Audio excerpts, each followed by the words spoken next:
It is that time of the week again.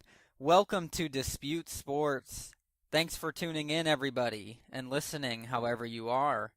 I'm your host, Kyle Neumann, live from Bowling Green, Kentucky, joined by my good friend and co-host, Rhett Hensley, live from Bloomington, Indiana. Today, we will talk NFL Week 13. NBA, who's hot and who's not, and Tiger Woods at the World Hero Challenge. Plus, we have Neumann Knows College Football Week 14 and Neumann Knows College Hoops Week 4. Good morning, Rhett Hensley. Happy December 6th. How are you doing today? Good morning, Kyle. I'm doing great. Just relaxing on my day off. I have no clue what I'm going to do today, and I like it. Went Christmas shopping the other day and, kind of got a lot of it knocked out. So today's just a free day. What about you? Good to hear, buddy. I'm doing good. I also am going to enjoy today off. And look, I'm proud of you, buddy. I thought you would be one of those last second Christmas shoppers, but the fact that you are a few weeks ahead of the ball game, that's phenomenal. Oh I'm man, I proud of you. started wrapping last night. Oh gosh, you're still doing that, huh? You're still Uh, probably not done with that. Started wrapping one present last night, and that's about it. But I got them pretty well bought. Hey, that's what matters. It's the thought that counts, not the presentation. But that's what I love too, Rhett. We just got our Christmas tree. Had a little debacle with that a couple days ago, but look, it's backing up. It's decorated. Kyle. You can't just go on a debacle and skip right over it.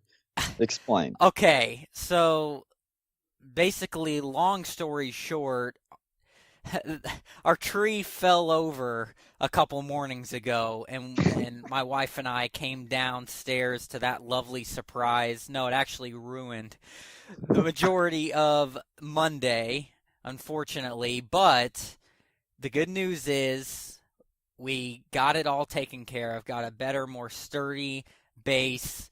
It's up, it's decorated, it's standing vertical. It has not fallen over since, and it really is great. I love this time of year, Christmas Good. time. It's beautiful. We have the lights, and it's a joyful time of the year for us. So we really love Christmas, and you're a big Christmas fan too. I know that. Yeah, I like it. What can I say? The lights flashing. It's That great. absolutely. Right. All right. Well, we're starting with the NFL. We're at Week 13, but before we get into the injuries and headlines like we started, play a little something something for everybody. This is checked in for him. Got him the eye, and he takes it and now bounces out. Fresh legs. This is Aaron it. Jones. This is the It's game. touchdown. Green Bay wins. The Cheeseheads. Kyle, what a run in overtime. Tell His you what, only the patience. carry back from injury. It's really amazing. One carry, 20 yards, game-winning touchdown. And you know what else, Rhett? You know what else Aaron Jones did with that touchdown run? He kept the Green Bay Packers playoff hopes alive, and did. I will get to that in a hot minute. But fitting that you lead off with the Green Bay Packers. I love it, Red. That was a great win for Green Bay, a much-needed win. Before we get to our winners and losers of Week 13, though, key injuries and headlines. And the bad news is, Rhett, there was a pretty serious injury in Monday night's rivalry football game between the Steelers and the Bengals. So Ryan Shazier, basically the best defensive player for the Steelers, just on a routine tackle, stayed down on the field. It looked very bad. He ended up going to the hospital, and he's still there. It was really a freak accident, Rhett. It really was. It was just a routine tackle, and the good news is that the latest updates on Shazier is that he does have movement in his lower body and extremities, which is the good news. Certainly hope that he can recover fully, Rhett, but it was a scare. That was the biggest injury, the most serious injury that happened in Week 13. Yeah, not good, not good. That Steelers and Bengals game was a game too. Yes, it But was. Yes, but it was. unfortunate for the So injury. there were a few injuries with star players. Dak Prescott hurt his hand in the win in Week 13. Tyrod Taylor also got injured. Ezekiel Ansah, defensive end for the Lions, got a little bit banged up. Zach Ertz, tight end for the Eagles, he got injured in their loss to the Seahawks. Big target for Carson Wentz, so that hurt. Linebacker Alec Ogletree for the Rams got injured. Vontaze Burfict, another one we shouldn't leave out from that crazy Monday night hard-hitting game, a very dirty play, which this is leading into the headlines here, but Juju Smith-Schuster, DB for the Steelers, absolutely laid a cheap shot, blind shot hit on linebacker Vontaze Burfict for the Bengals, and that looked really bad, too, as he had to be carted off the field. That's it injury-wise, but I just hinted at it with the headlines. In that Steelers and Bengals game, bad blood all around, dirty hits. Well, a couple players are seeing some suspensions because of that. Juju Smith-Schuster, one of them, seeing a one-game suspension who laid that dirty hit on Burfict. And then also the Cincinnati Bengals found themselves with a player getting suspended, a dirty hit by George Iloka on Steelers star Antonio Brown. He gets a one-game suspension.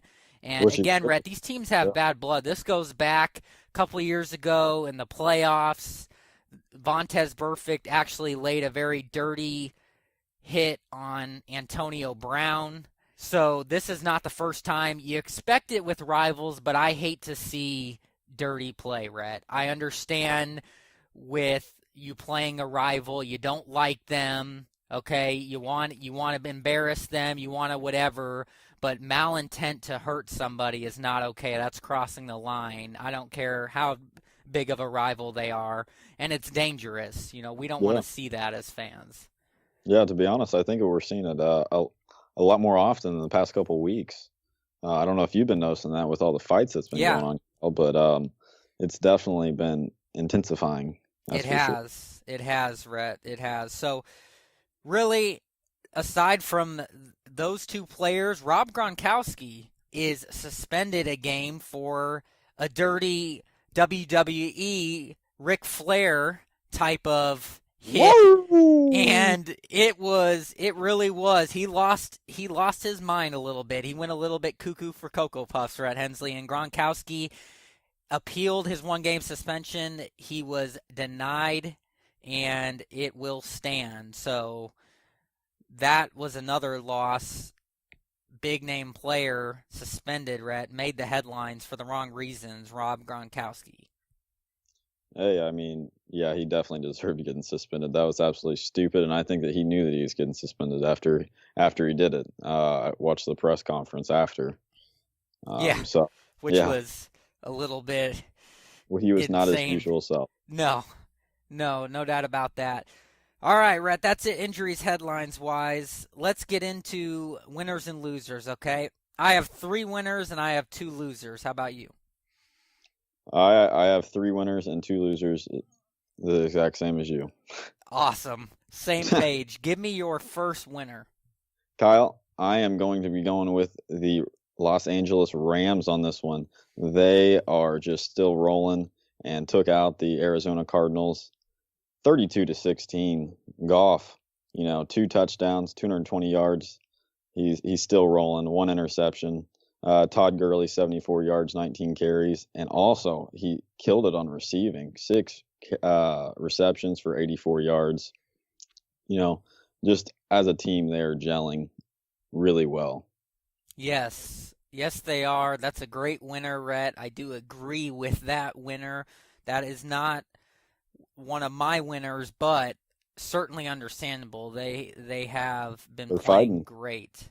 My first winner, believe it or not, they deserve to be a winner, and that's why I gave them a spot in this segment this week for me. The Baltimore Ravens, Oh Rhett shit. Hensley, they are my first winner. The Ravens absolutely pummeled the Detroit Lions at home 44-20, and Baltimore on a nice roll as of late, finding themselves in the playoffs right now in the 6th spot of the wild card.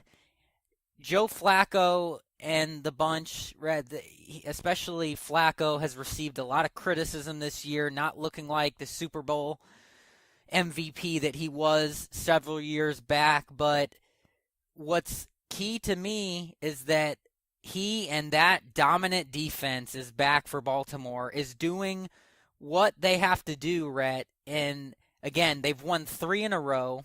They're 7-5 in the second wild card spot.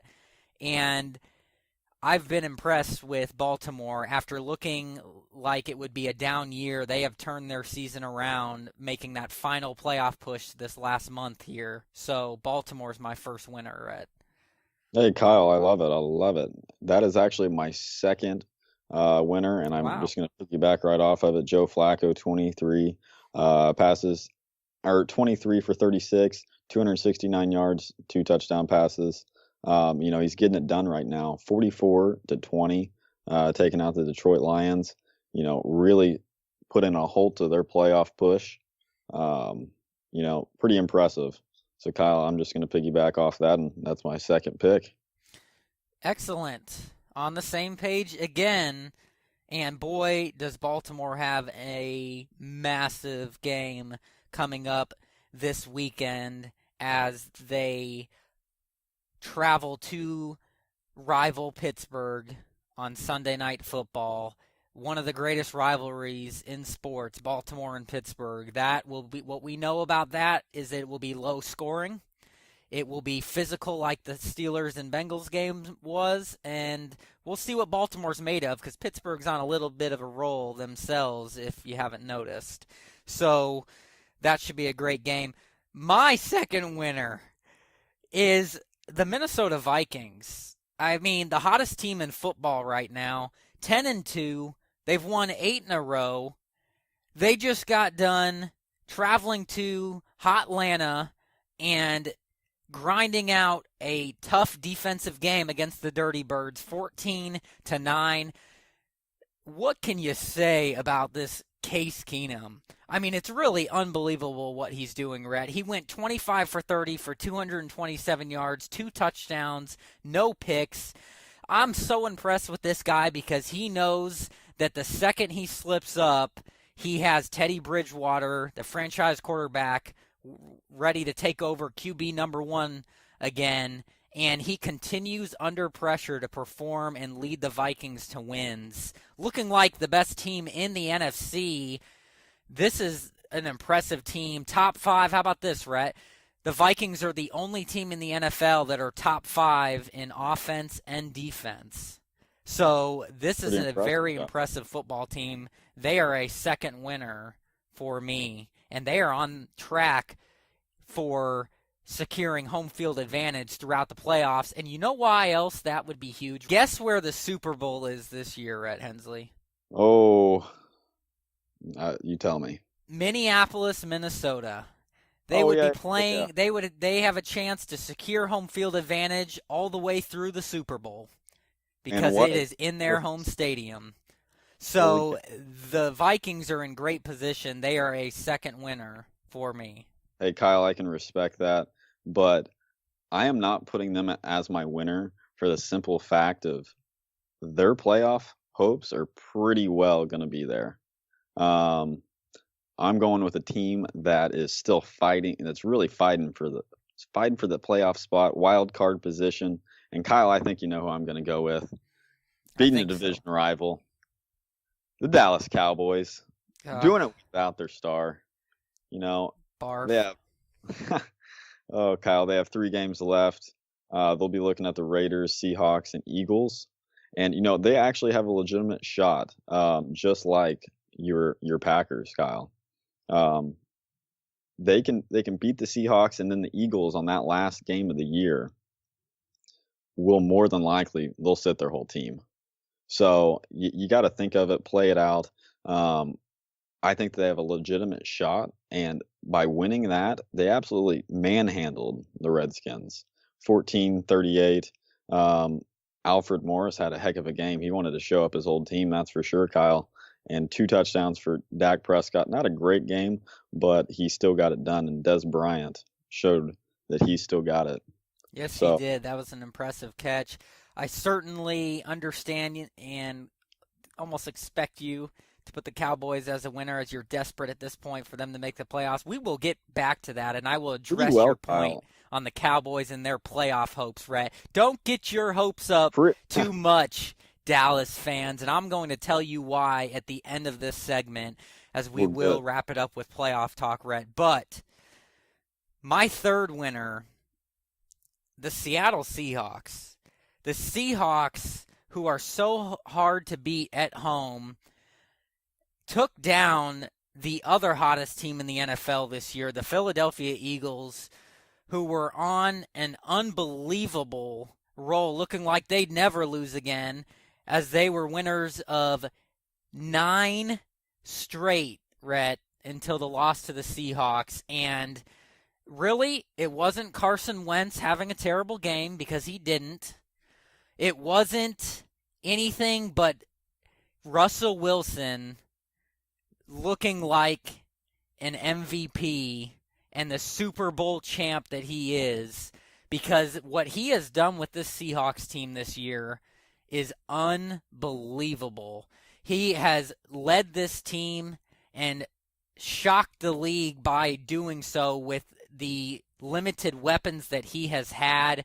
The Legion of Boom, not so much with the injuries anymore on defense, and he is still running around like we're playing backyard football, Rhett. It's really unbelievable what Russell Wilson has done. He deserves to be in the MVP talks. He threw 3 touchdown passes, no interceptions, for 227 yards. Gets it done in the air and with his legs. That's where he kills teams. 24-10 over the Eagles, Rhett. Very impressive win for the Seahawks, who really needed a big win like this, because with it, they stay in the playoffs. In the first wild card spot, they actually own the tiebreaker over Carolina at 8-4 right now. Seattle got a big win. They're my third winner, Rhett. Kyle, I can respect it, but hey, they're not making the playoffs. I'm sorry. That is bold and completely And I'm ready to wrong. go into playoff talk. I know. You're spicing it up, that's for sure, making preposterous statements. All right, now losers, Rhett. My first loser, I'll go first here, the Kansas City Chiefs. I mean, you talk about a team that the air has left the balloon. I mean, this team has played terrible football as of late, losing in Week 13 on the road to the New York Jets, 38-31. The Chiefs are 6-6 now. The division has slipped away from them. They are tied with the Chargers now. The Raiders are right on their heel. They have lost 4 games in a row and 6 out of their last 7 games, Rhett. What is going on with the Kansas City Chiefs? I'll tell you what's going on with the Chiefs. They're overrated. They're overrated every year. This is becoming the same movie. It's like your Dallas Cowboys. The Kansas City Chiefs, when it comes playoff time, know how to choke with the best of them. And that is what the Kansas City Chiefs are doing. They are my first loser. And they will not make the playoffs, too. I will throw that out there. Hey, Kyle, I can respect that. But I'm going a different direction. I'm going to go with the Atlanta Falcons. That was a big game for them against the Vikings. Now they are 7-5. That would have put them at 8-4 if they would have won against the Vikings, making them tied for a wild card spot. So, right now they're letting it slip away a little bit. And with that game, Matt Ryan did not play good at all. 173 yards, no touchdowns. Freeman only had 74 yards, 12 carries. They should have gave him the ball a little bit more. But, not a great game. But, hopefully they can keep losing. Yeah, I bet you do. I understand you putting them, though. They certainly Right there at didn't. that cuffs, but, can't get over it. Right, and I will get to that in a second with playoff talk. But my second and final loser, Rhett, the Washington Redskins. I don't know what to make of the Washington Redskins. You can't beat your rival Dallas. You have a quarterback who everybody says is not overrated and deserves to get that long-term contract. And this team is so hard to figure out, Rhett. Get blown out to your Cowboys. And once again, a mediocre game from Kirk Cousins. 26 for 37, 251 yards, 2 touchdowns, 2 picks, 84 quarterback rating. Kirk Cousins. Why is it at this time of the year when the Redskins are in the playoff hunt, they fade away? It's not fair to put it all on the Redskins when they give up 38 points. So Cousins needs a little bit of help on the defensive side of the ball and on offense. Quite frankly, the offensive line has been awful. But Kirk Cousins, I just don't understand it, Rhett. He has moments where he goes to Seattle, a place that is so hard to win, on November 5th and leads a game-winning touchdown drive to beat the Seahawks. He also beat the Rams on the road this year, one of the best teams in football, but then they can't beat the Dallas Cowboys. And Without Shumley. Exactly. He's a very depleted quarterback. Depleted Dallas Cowboys. I don't understand the Redskins. I had to call them a loser, Rhett. I have to call Kirk Cousins a loser. I do think he's a good quarterback. I don't think he's the right quarterback for Washington. I think they have misused him, and enough is enough. Eventually, when you see that he's not getting it done there, they obviously don't have much faith in him, that they haven't given him that long-term deal yet. So it's time to move on from Washington. Cousins, need to see more from you, deserving that money that you think you deserve, though, because you are too inconsistent. Kyle, I respect that. I did not go with that pick, but I can tell you right now that I will listen to anybody rip into the Redskins. Or any rival, for that matter. Let's face it. Let's face it. But, Kyle, I'm going to be going with the Detroit Lions with my next pick, and that is for the simple fact that they are 6-6 right now, getting destroyed by the Baltimore Ravens. Kyle, we talked about earlier as one of the Ravens being one of our picks, but they got manhandled. Matt Stafford, 1 touchdown, 1 interception, 292 yards. A decent game, but it's hard to beat a team if they're gonna put up 44 points on you. Yeah, so, I mean, let's put an APB out for the Detroit Lions defense and some running backs that can help Matthew Stafford out. I mean, this man's a warrior. He's playing with injuries and trying to will his team to the playoffs, and he's getting no help. I actually feel bad for Matt Stafford in Detroit. Can you imagine Matt Stafford on a team like the Eagles with that offensive line, or the Cowboys with that offensive line? I mean, it's unbelievable. He's stayed loyal to Detroit, but I do understand you putting them as a loser because they have let it slip away. This is a good enough football team that should make the playoffs, and I don't think they will now. So they did not need to lose to the Ravens on the road, that's for sure. All right, Rhett, we've done our winners and losers. It's now time for playoff talk because, look, it is getting closer and closer. We're on the month countdown, baby. We are a month away, Rhett. Just 4 weeks left of the NFL season. So let's take a look at the NFL playoff picture as of Week 14 coming up this weekend. How about your AFC leaders, okay? Pittsburgh, 10-2 on a serious 7-game winning streak. New England, 10-2 on an 8-game winning streak. Tennessee, 8-4 on a 2-game winning streak. And Kansas City, for the moment, has the tiebreaker at 6-6 for that division in the AFC West. They have lost, as I said, though, 4 in a row, 6 out of 7, but they are still the division leaders in the playoffs right now.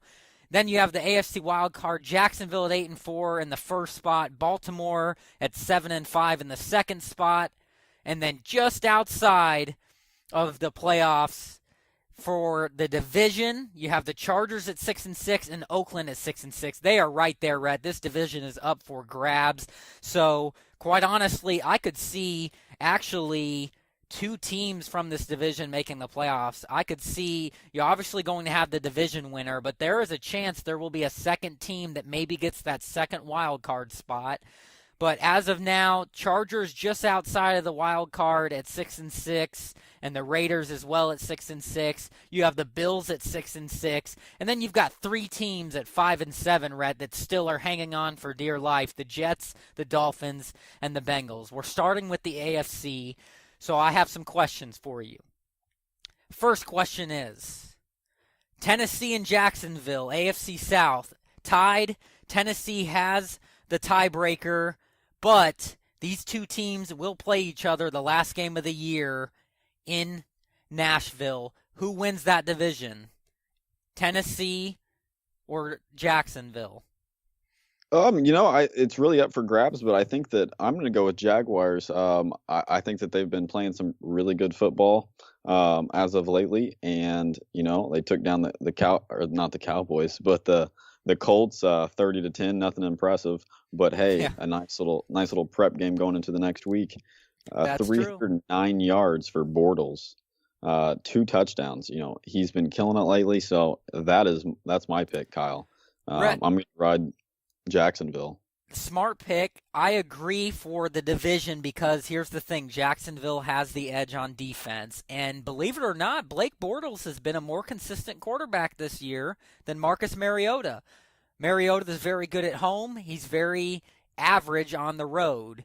And Bortles has done enough. Leonard Fournette, what a draft pick that was for Jacksonville. I think they win the division, Rhett. So, okay, taking a look at the standings there, Rhett, in the playoff picture, looking at the playoffs there, so let's say you have those division winners. Pittsburgh looking like they have their division locked up more than likely. Same with the Patriots, just doing what the Patriots do. The Chiefs, the Chargers, and the Raiders in the AFC West, Rhett. Who ends up winning that division to you? For the Chiefs, Chargers, And Raiders. Yeah, I'm probably going to go with Oakland. I think that Derek Carr, has enough experience that he could definitely take him to the playoffs. But, Kansas City also, all they got to do is just find something that's working, because we've seen it before where they get it working at the beginning of the season and it just kind of falls apart, Kyle, as you talked about towards the end. But, I'm going to go with the Raiders on it, Kyle. I understand it, and it's with Carr back this year. Veterans there too. Yeah, Got has a some chance, but I disagree with you. I think it will be the Chargers that win this division for 2 reasons. The edge to the veteran quarterback in Phillip Rivers, who's playing great football, and I also will give the edge to the Chargers because they have the best defense in that division. And defense takes teams to the playoffs and wins championships. The Chargers, Rhett, after starting 0-4, are going to win this division, in my opinion. What a turnaround for Los Angeles this season. But I believe they are the more complete team out of the other 2. And we're going to see it on December 16th. Yes, we Chargers will. play the Chiefs. So that's right. Two weeks from now. So I wanted to get that prediction there for you. So, Rhett, taking a look at the wild card positioning then. Jacksonville there in the first spot at 8-4. So it'll either most likely be Tennessee or Jacksonville. I do believe that two teams from the South will be in the playoffs. I think that Jacksonville or Tennessee will end up having 6 losses and get one of those wild card spots, and the other will win the division. Do you agree with that? Or do Yeah, you I think agree that somebody completely. will overtake them? I agree completely. Just because if you're looking at the wild card spot, Jacksonville sits at 8-4. The Chargers sit like anybody next would sit at 6-6. So I think looking at their schedule, I think that they have an easy enough schedule where they're at least going to pull out a couple more wins, and then that's pretty well going to lock them in a position for that wild card position. Okay, so let me ask you this. Baltimore in the second wild card spot currently. Yes. But you have 3 6-6 teams on their heel. Will Baltimore prevail and stay in the playoffs, or will one of those other teams overtake them for the second wild card spot? I think Baltimore's kind of shaky of a team, but you got a veteran quarterback in Joe Flacco back there, and then their defense has been pretty solid this season. They've been kind of shaky, but they've also shown some really good signs. So, I think that Baltimore will probably pull this off. Well, I completely agree with you, Rhett Hensley. I think Baltimore will stay in the playoffs. I actually think the playoffs will stay the same, except I believe that the division spot will flip between Tennessee and Jacksonville, and I believe the Chargers will knock the Chiefs out of the playoffs by winning the division. And obviously you think the Raiders win that division, and you think that Jacksonville or Tennessee will hold the first wild card spot. And with you saying Baltimore with the second, the only shakeup you see is that AFC West. Yes, sir. With a new team in. So certainly looks safe right now. Here's the other problem to me, Rhett. The other 6-6 teams, Oakland, I think it wouldn't surprise me if they did. I just think the Chargers will, but it wouldn't surprise me if Derek Carr leads the Raiders. They have a lot of weapons on offense. I have a question mark with their defense. And then, Rhett, with the 5-7 teams who are still hanging on, Cincinnati badly needed that win against the Steelers, and they let that game slip away on Monday night. And the Jets and the Dolphins, they have no consistency. So they still stand a chance, but I am taking the other teams because the Dolphins and the Jets have been too inconsistent. The Jets too young this year. The Bengals highly overrated. Time for Marvin Lewis to go. I mean, my goodness.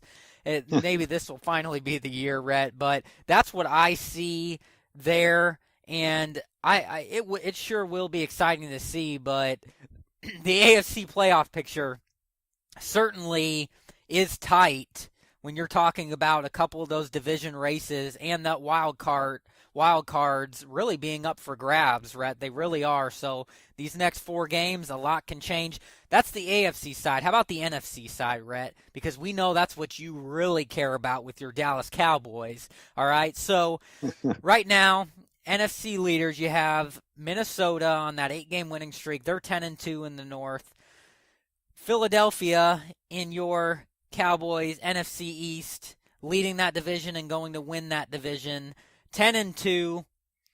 The Rams in the NFC West in first place, 9-3 on a 2-game winning streak, and then the Saints in the NFC South, 9-3 on a 1-game winning streak.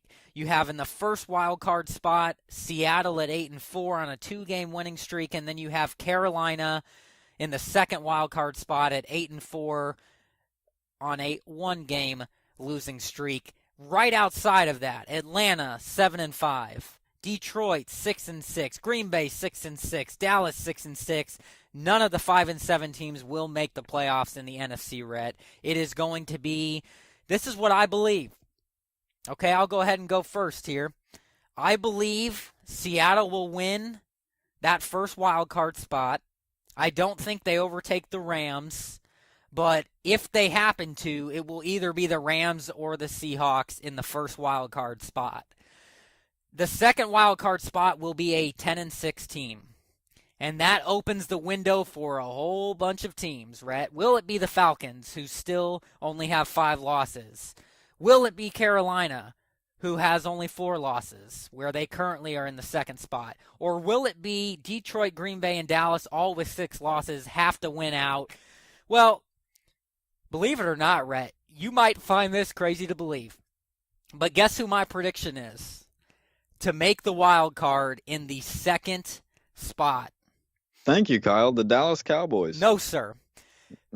The Green Bay Packers will make the playoffs, finishing 10-6 because of one simple fact.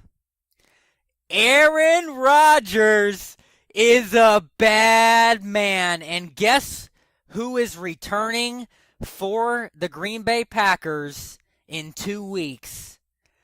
Aaron Rodgers. Yes, like I predicted, if the Packers were in the playoff hunt, Rodgers would return when he was first eligible. He has thrown 50-yard bombs. He's back to practice.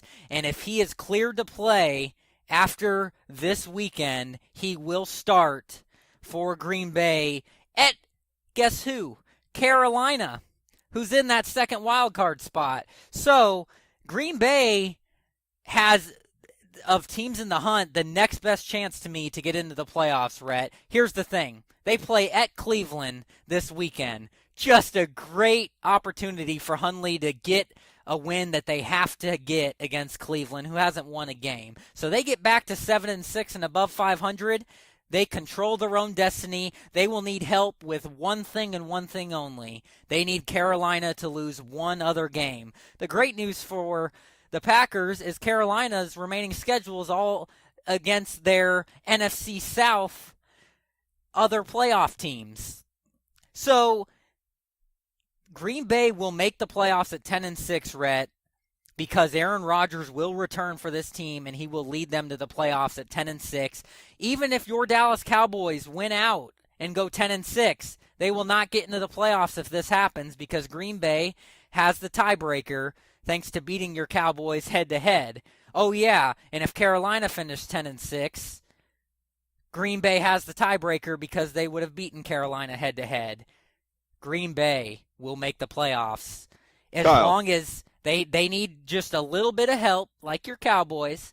Green Bay needs Carolina to lose one other game, and they need Atlanta to lose one other game.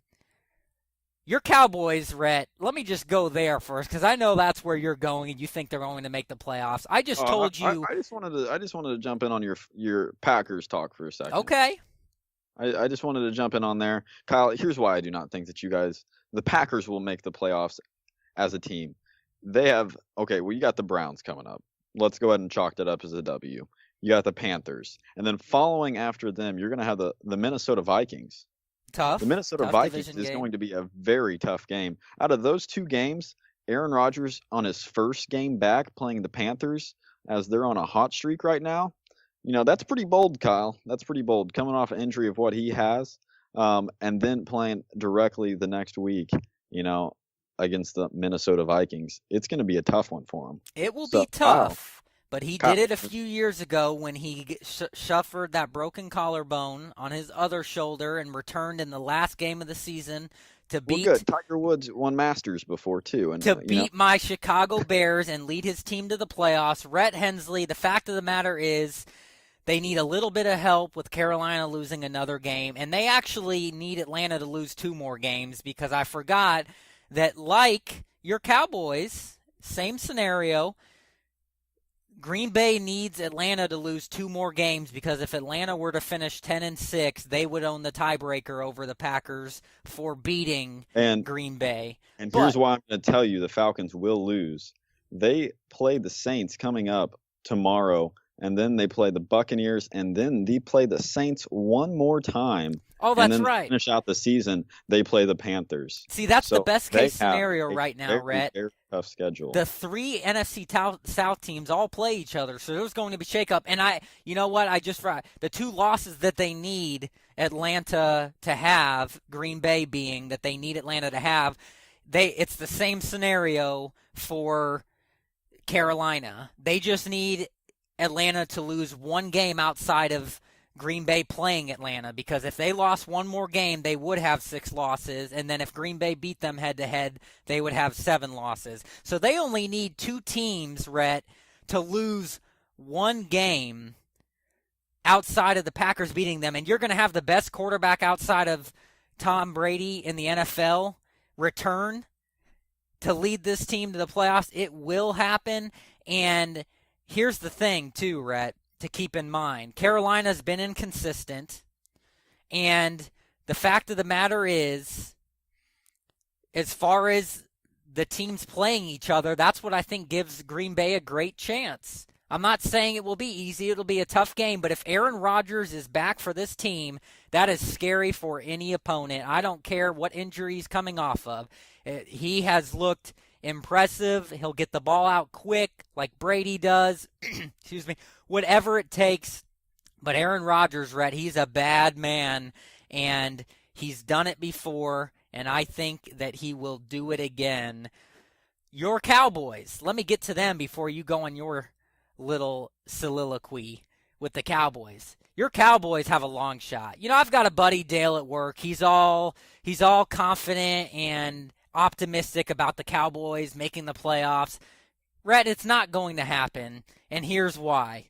Because Dallas needs more help than any other team that is in the hunt for the playoffs right now. As Dallas stands at 6-6, they need several things to happen. One, they need to win out, which I don't see happening, because the Raiders are in the hunt for the playoffs, so they will be playing tough. That game that Dallas plays against Oakland is at Oakland, and even if they don't win that game, Rhett, come on. Your Cowboys are not beating Seattle, and your Cowboys are not beating the Eagles, who they got blown out to this year. And I know you mentioned earlier the point that the Eagles may be resting their players. They may not, because they want to secure home field advantage throughout the playoffs. So if they haven't wrapped up and secured the number 1 overall seed, I guarantee you they are playing against one of their biggest rivals. Certainly to at least keep fresh legs and play spoiler to Dallas. So, Rhett, that's the first long shot. I tried to tell Dale at work this, a huge Cowboys fan like you. It's just not going to happen, winning out. But even if, let's say, you guys did win out, you still need so much help. You need Carolina to lose 3 more games, because they have to get to 7 losses for your Cowboys to overtake them if you finish with the same record, and because the advantage there would be better conference record for Carolina. And then the other thing is, Atlanta, you need 2 more losses for the Falcons to happen. And then, if that were to happen, you need Green Bay to lose 1 more game. Which is going to happen. Not very realistic, Rhett. I'm sorry. Even if you guys realistic. win out. So let me tell you why it's a little realistic, Kyle. The Eagles will not be playing Carson Wentz at all. He will not be on that field that final week. If you think that he will, you are bananas. Absolutely bananas. Why do you say you don't think he will be on the field if they have not secured the overall seed? They're going to secure the overall seed. They just got to win 1 more game and they secure it. And once they do that, they will shut down Carson Wentz. No. I'm not talking about for the division, Rhett Hensley. I'm talking about home field advantage, and they have not secured that because Minnesota is also 10-2, and you have 2 other teams at 9-3, the Rams and the Saints. So I'm talking overall number 1 seed. I think the Eagles will be playing to secure that. And that will come down to the very last game of the season. So don't get your hopes up on them resting their players. And keep in mind, not every team rests players before the playoffs, right? And just remember, Kyle, who's going to be back that final game of the season? And I can tell you right now, he's coming back from a jungle, and he is going to be forced to be reckoned with. He will, and you know what? And he is going to destroy that Eagles defense, whether they're out there on the field or not. That's a stretch, first of all.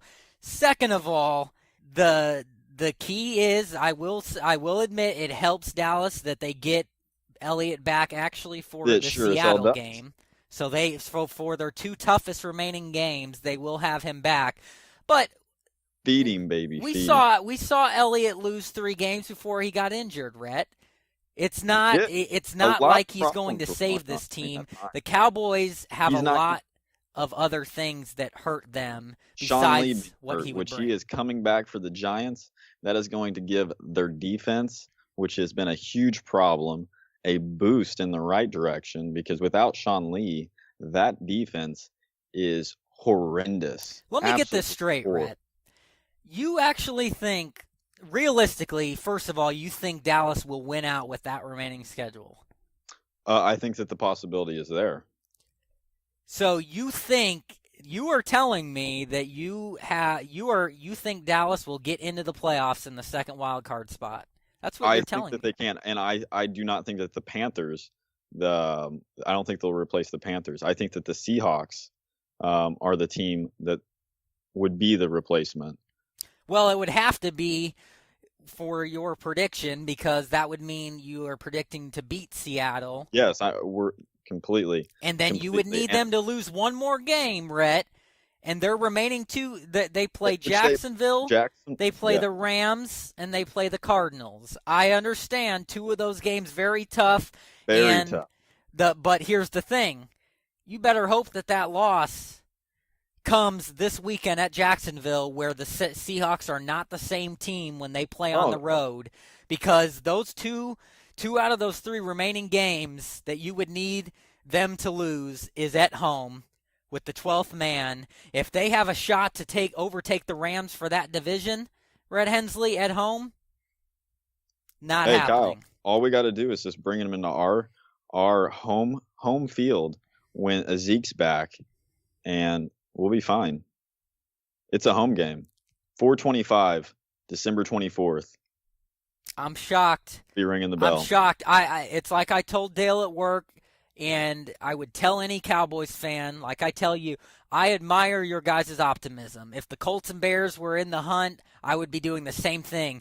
Even if they had a 1% probability or whatever of making the playoffs, I would hold on to that 1%, Rhett. But I would also be realistic. And I don't think you're being realistic and honest with me here. You're being wishful thinking. That the Rams are a better team than the Seahawks.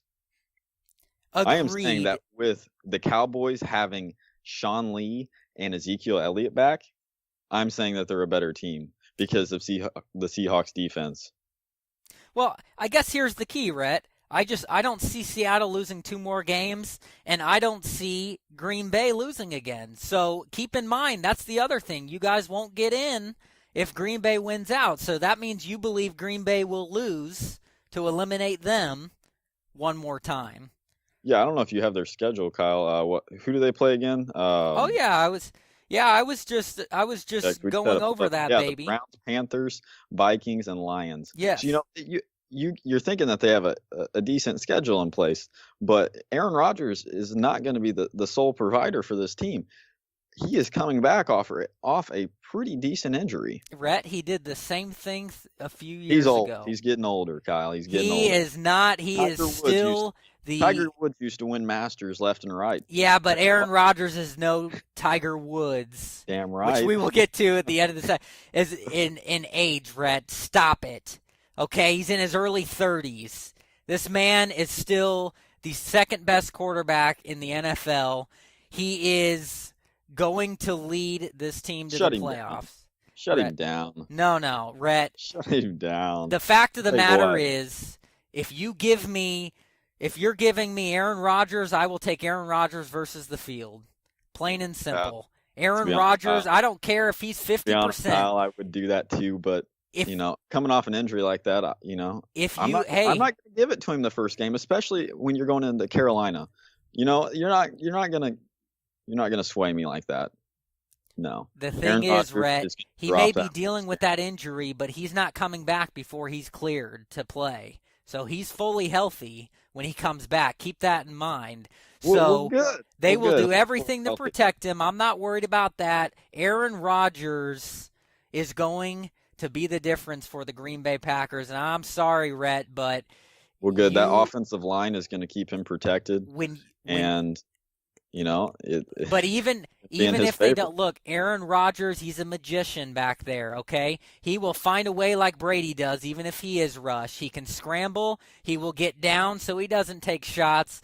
Aaron Rodgers, Rhett, if you have Aaron Rodgers on your team, I'm taking him. That's just it's plain and simple. I will take the Super Bowl champion any day. That's what I will do. So Hey, Kyle, I can respect that for sure. Aaron Rodgers is a nasty man, and it's a bad man. But he's coming off an injury, Kyle, and that is that. I do not see him coming back and winning out the rest of the season for him. So that's what you're hoping for, Rhett, because you're a nervous Nelly. I, You're a nervous Nelly. I I'm would being be realistic. too. I think that the Cowboys, I mean, they have about as a shot as the Cowboys right now, except I think that it plays a bigger factor for the Cowboys with the easier schedule that they have, and I wouldn't say easier schedule, but Aaron Rodgers is coming off the injury, like I've said. Plenty of players come off injuries, Rhett. But when you're one of the greatest to ever play the game, you find a way to win. All right. So that means, to wrap it up, you think that Dallas will get that second wild card spot and Seattle will not make the playoffs. And I think that it will be Green Bay. But if it's not Green Bay, it will not be your Dallas Cowboys. It will be an NFC South team, either Atlanta or Carolina. So I think that if it's not the Dallas Cowboys, I think it'll just be the Seattle and Carolina Panthers locking it in. Well, we shall see. Agree to disagree, my friend. Agree to disagree. But hey, it is now time for Neumann Knows College Football Week 14. Could it get any better?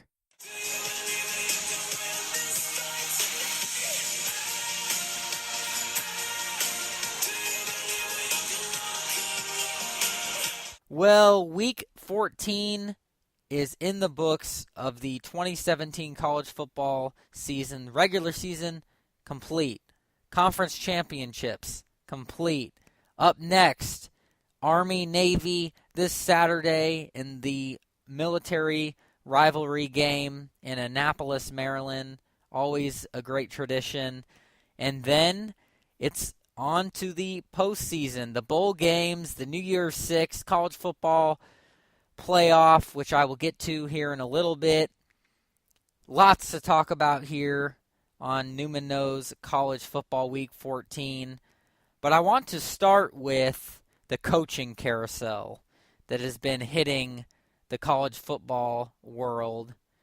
And some big names have come off the board for schools. One of them being Scott Frost from Central Florida, leading the AAC champion Central Florida Knights to a perfect 12-0 season. Ends up taking the job at Nebraska, the Cornhuskers' newest head coach, leaving Central Florida to play for his alma mater. A lot of ties there at Nebraska. Went with the heart. Understandable. What a year he had with Central Florida. New head coach for the Knights, Josh Hoople. Some other big names. Willie Taggart. Shout out to Willie Taggart, the ex-Western Kentucky Hilltopper, is the new man at Florida State, leaving Oregon to take the Seminoles head coaching job. The Seminoles, of course, lost head coach Jimbo Fisher to the Texas A&M Aggies as they fired Kevin Sumlin, and they, within just a couple weeks, have found their new man. They stole Jimbo Fisher from Florida State. What a great replacement this is for A&M. Herm Edwards. This is probably one of my favorite hires so far. Getting hired at Arizona State, going back to college. Herm Edwards, the great ESPN analyst on NFL Live, did a great job with ESPN, but he wants to come back and coach and help shape young men as they try and better themselves in life, whether it be professionally or with whatever career jobs they get. He loves working with kids, and he will get to do that as he is the Sun Devils' next head coach. So his record in 8 years as an NFL head coach, Herm Edwards, went 54-74. He hasn't coached in college since 1989. So certainly a surprise to hear Herm Edwards' name for the Arizona State head coaching job. But though he wasn't a very successful coach, he is great with people, great with kids, and he knows how to motivate. He knows the game of football. I think this was a great hire for Arizona State and one of my favorite hires so far on the coaching carousel. Well, Mississippi State found their new man. Joe Moorhead is the new head coach at Mississippi State. Moorhead was the brain behind Penn State's explosive offense the last 2 years, and he built Fordham into an FCS power. So I think he will be able to maintain what Dan Mullen started in Starkville. Last week I talked about Dan Mullen, the new head coach at Florida, and Chip Kelly at UCLA. That's been known. Matt Luke at Ole Miss, another one that I had mentioned. So Ole Miss has their new man. Still vacant, Tennessee, Oregon, Arkansas, and UTEP, to mention a little small mid-major school, because there are a few other of those that have head coaching vacancies. But that's it for the big Power 5 conferences so far. Certainly more to come as the coaching carousel continues into the bowl season. Next, I want to switch to the recap of the conference championship games this past Friday and Saturday. Boy, there were some juicy ones, and then there were some blowouts. I'll start with the Friday night game.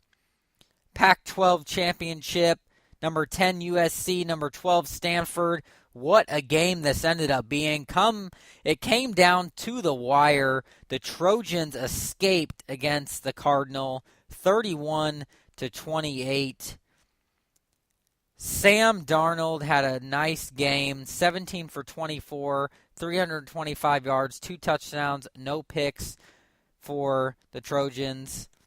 And for Stanford, quarterback KJ Costello, he had a nice game, 10 for 22 for 192 yards, 2 touchdowns and no picks. And then how about the Heisman candidate Bryce Love for Stanford? Another gutty performance, banged and bruised and beaten up, still managed to run for 125 yards on 22 carries and had a touchdown. Unbelievable performance from Love. But in the end, too much USC as they finished the year 11-2. Stanford, a 9-4 season, a solid season for the Cardinal. But USC, the Pac-12 champions. So then, the other Power 5 conference championships were all played on Saturday. Before I get to those 4 games, How about this AAC championship between the 20th ranked Memphis Tigers and the 14th ranked Central Florida Knights, trying to complete a perfect season.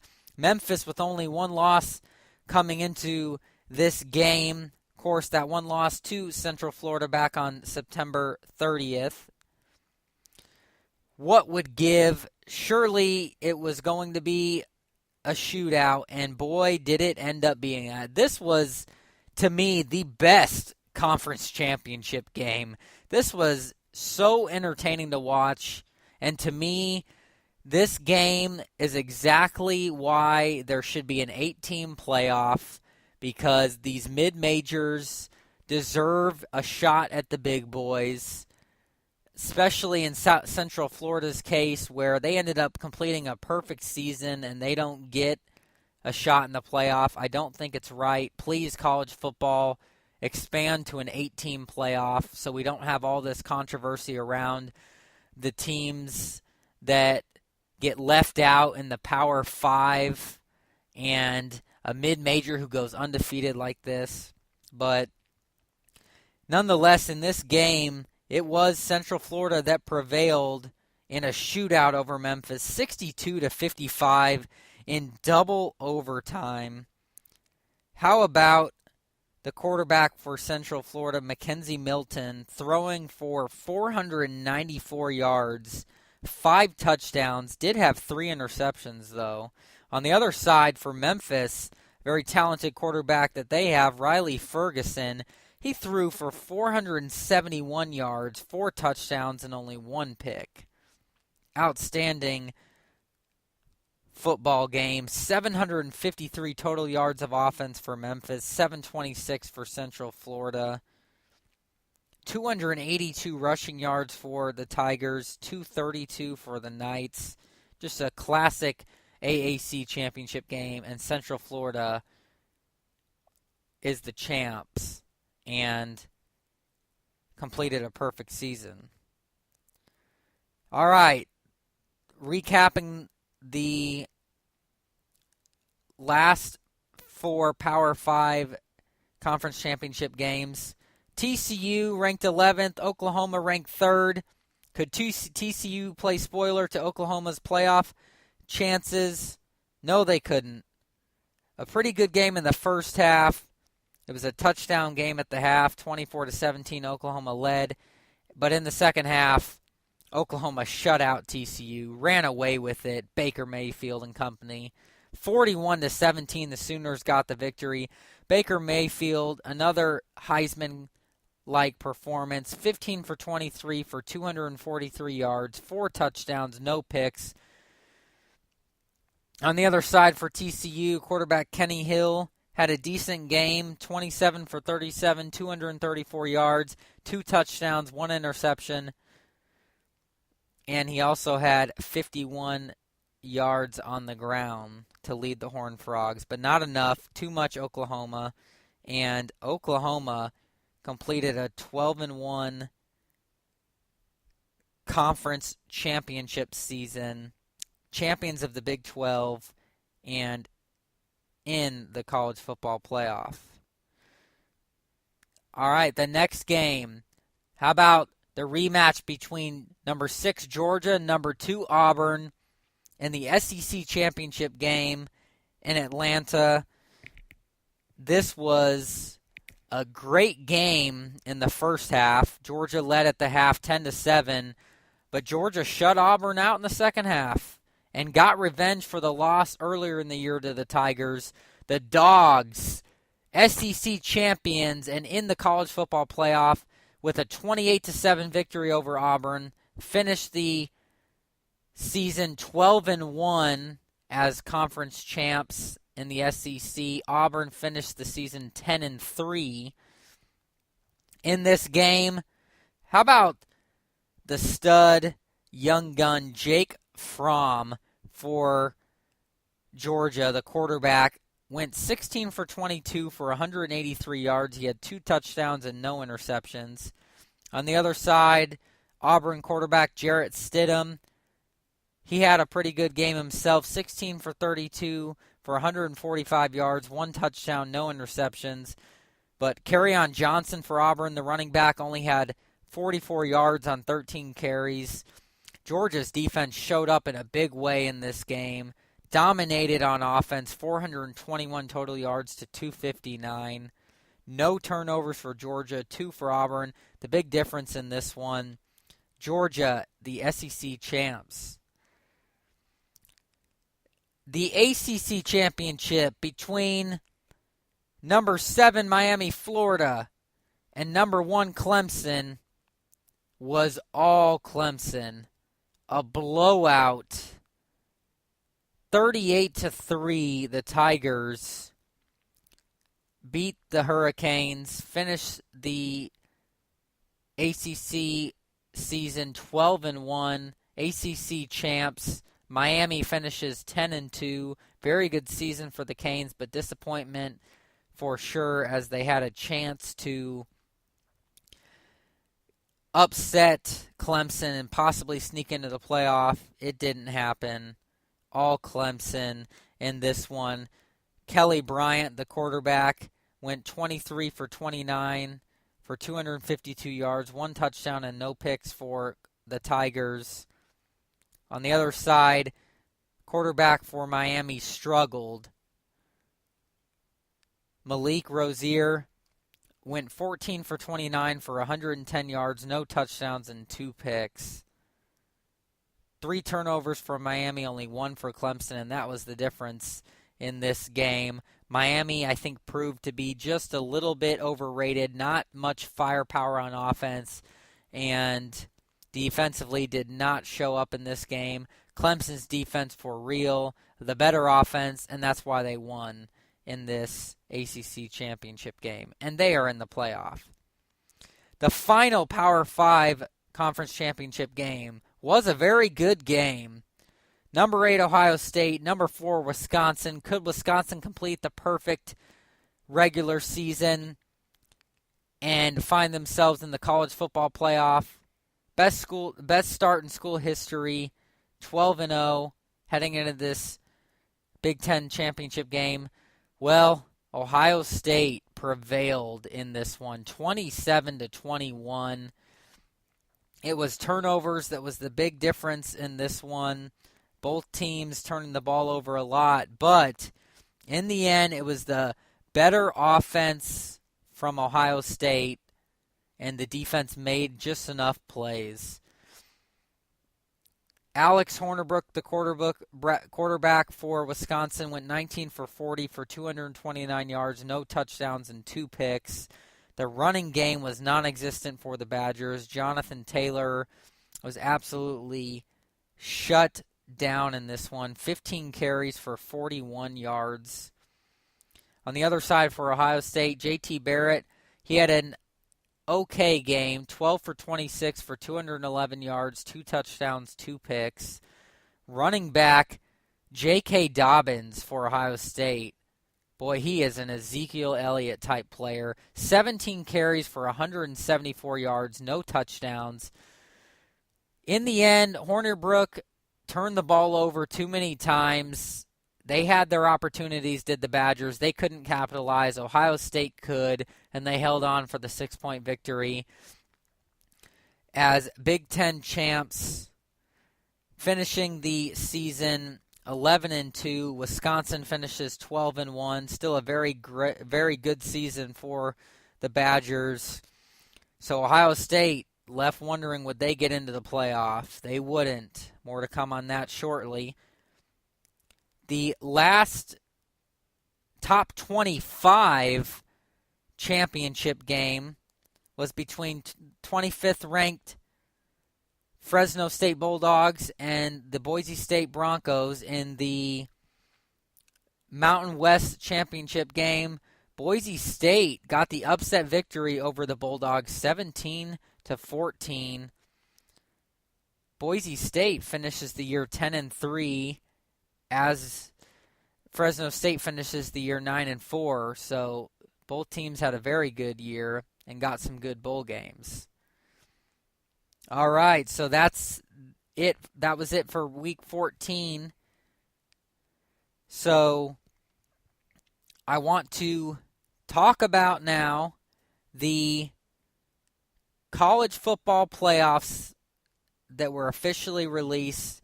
The rankings 1 through 25, I will give those off.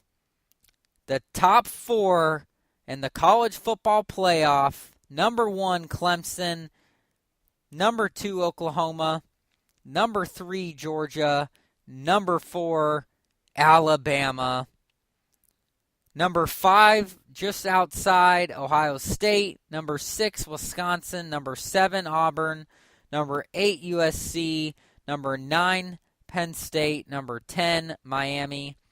11 through 25, Washington was 11, UCF 12, Stanford 13, Notre Dame 14, TCU 15, Michigan State 16, LSU 17, Washington State 18, Oklahoma State 19, Memphis 20, Northwestern 21, Virginia Tech 22, Mississippi State 23, NC State 24, and Boise State 25. How about the top 4, though? The college football playoff set. Clemson, no shock to me that they got number 1. ACC champs. Best strength of schedule, most impressive resume of the top 4 teams. Clemson, I had no problem, number 1. Number 2, Oklahoma, 12-1, Big 12 champs. Only lost to a good Iowa State team. Some good top 25 wins, no problem with Oklahoma, number 2. And that's what I expected. Number 3, Georgia, 1 loss to the Auburn Tigers, who they just got revenge and blew out by 3 touchdowns in the SEC championship. No problem with Georgia, number 3, and that's what I expected after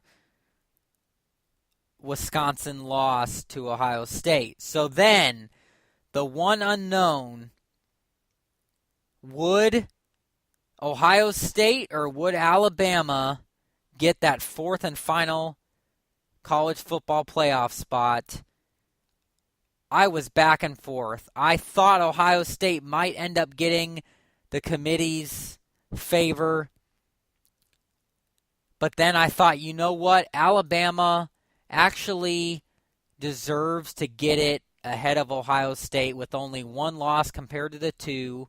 A few top 25 wins for Alabama, but their 1 loss to the close runner-up SEC Auburn Tigers on the road in a game where Alabama just didn't show up, but they weren't blown out. That was the key to me.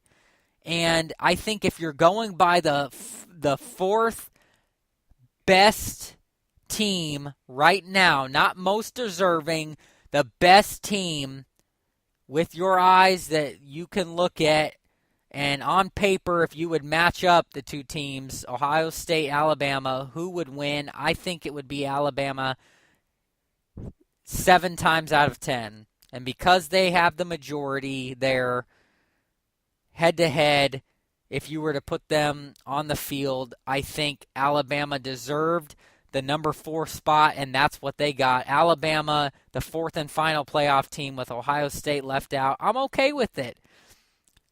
I am. If this is how it's going to be with a 4-team playoff, then I have no problem with 2 SEC teams in there because you have a very solid 1-loss Alabama team, a non-conference team, a non-conference champion in there, which we saw Ohio State just a couple years ago do the same thing. In fact, no, it was last year. Last year, Ohio State did not win the Big Ten. Penn State did with 2 losses, but Ohio State with 1 loss jumped Penn State and got in the playoff. So the committee has proven to stand their ground on the fact they are putting the 4 best teams in this playoff, regardless of what Power 5 team may get left out. And I love that. It is non-biased, and that is how it should be. So in the end, I was okay with 2 SEC teams getting in. The other 2 teams deserve to get in. No problem at all. In fact, I would have put USC in before I would have put Ohio State in, quite frankly. So that's what the college football playoff top 25 rankings look like. The top 4 of the playoff set. So I will take a look now at the 2 college football playoff games and the other New Year's 6 matchups, because they are some juicy ones, folks. So, of course, first you have the college football playoffs on January 1st, starting with the Rose Bowl game. Number 3, Georgia. Number 2, Oklahoma. 5 p.m. Eastern on ESPN at the Rose Bowl in Pasadena, California. What a matchup this should be. Number 3, Georgia. Number 2, Oklahoma. So I will make my prediction. I think that this will be a shootout, and I think Oklahoma will get the advantage in that because of Baker Mayfield, the highly likely Heisman candidate and number 1 Heisman candidate right now and likely Heisman Trophy winner. Baker Mayfield will lead his Oklahoma Sooners to a victory in this game against Georgia. He'll be the difference maker. I think Oklahoma goes to the national championship beating Georgia in a close game. I'm predicting a final score of 31-28. Oklahoma gets the victory. The second college football playoff game, the All-State Sugar Bowl, to follow the Rose Bowl at 8:45 p.m. Eastern Time. Both games on ESPN. Number 4, Alabama. Number 1, Clemson.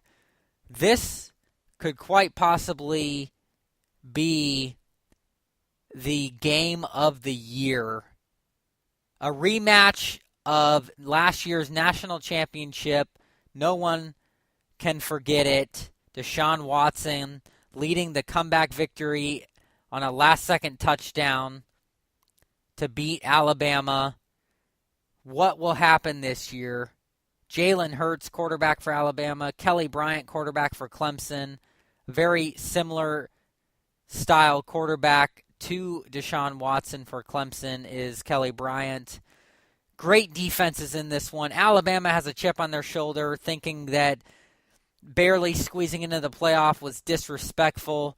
They're out to prove some people wrong. And quite frankly, I think they are going to send a statement and get revenge for last year's loss in the national championship game to Clemson. I think Alabama will upset Clemson in this game, in a game that will absolutely come down to the last possession. And I think Alabama will squeak by a final score of 21-17. Alabama will get the victory and move on to the national championship game. So that means that I think it will be number 2 Oklahoma and number 4 Alabama. And guess what? That national championship game will break some numbers. That's for sure. They will break some records with that championship game. And I think Alabama will beat Oklahoma and will be the 2017 college football national champions. Nick Saban will lead his Crimson Tide to another national championship over Oklahoma, I think by a final score of 34-31. I think it will be a shootout. Baker Mayfield, Jalen Hurts will put on a show. Both defenses will make some plays, but in the end, I will take Nick Saban and the Crimson Tide to get revenge in the national championship game. They want to be national champions. They thought they should have last year let it slip away against Clemson. I think they get it again this year. They'll be the champs of college football. How about the other New Year's Six games, though? You have, starting with the Goodyear Cotton Bowl, number 8 USC and number 5 Ohio State, December 29th, 8:30 p.m. Eastern on ESPN. What a matchup this will be between these two teams. And I think it will be a shootout. You have J.T. Barrett going up against Sam Darnold. What will give? Well, I'll tell you what, I think USC will beat and upset the Ohio State Buckeyes by a final score of, I'm going to say 28-24. USC will upset Ohio State. And I think Sam Darnold will be the difference in this one. He'll get the edge over the injured J.T. Barrett, who will play but is dealing with that knee injury, and I think it will play a toll on him in this game. All right, the next New Year's Six matchup, the PlayStation Fiesta Bowl, number 11 Washington and number 9 Penn State, December 30th, 4 p.m. Eastern on ESPN. This should be a great game. You have Jake Browning, the quarterback for Washington, who's led his Huskies to another successful 9-3 season. And you have number 9 Penn State, the Nittany Lions. Disappointing that they didn't end up getting to the Big Ten championship because they felt like they stood a really good chance with that outstanding running back of theirs, Saquon, say what? Barkley. But nonetheless, Penn State had a very successful season, 10-2, and actually Washington finished 10-2 this year too, not 9-3. I apologize. Both teams 10-2. What will give in this one?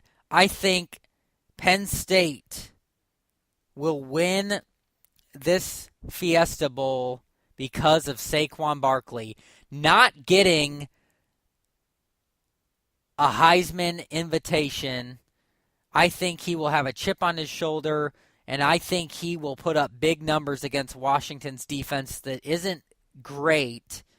They're not bad, but I think they will be exposed by Penn State's high-powered offense. Penn State gets a 2-touchdown victory over Washington.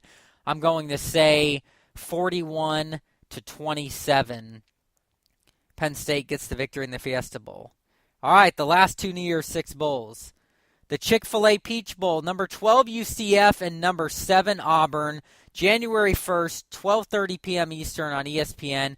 How about Central Florida getting a New Year's Six Bowl? The undefeated Knights get a chance at the SEC runner-ups, the Auburn Tigers.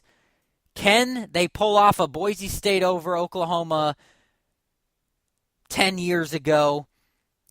This is the chance for the mid-major to upset the big boy and maybe get some talk going about increasing the college football playoff from 4 to 8 in the future. It's games like these where cases can be made for it. Central Florida can play upset the Cinderella in this one against Auburn. Will they do it? Believe it or not, I am picking it. I think Central Florida is for real, and that offense will outscore Auburn's offense, and that will be the difference, I think, in this game. I think it will be high scoring. UCF shocks the college football world and beats Auburn and finishes the year undefeated at 13-0. Winning the Peach Bowl by a final score of, I'm going to say, 48-45. UCF will upset the Auburn Tigers. And finally, the last New Year's Six Bowl, the Capital One Orange Bowl, number 10 Miami, number 6 Wisconsin, December 30th, 8 p.m. Eastern on ESPN. You have the ACC runner-ups, the Miami Hurricanes, and the Big Ten runner-ups, Wisconsin Badgers. What a game this should be.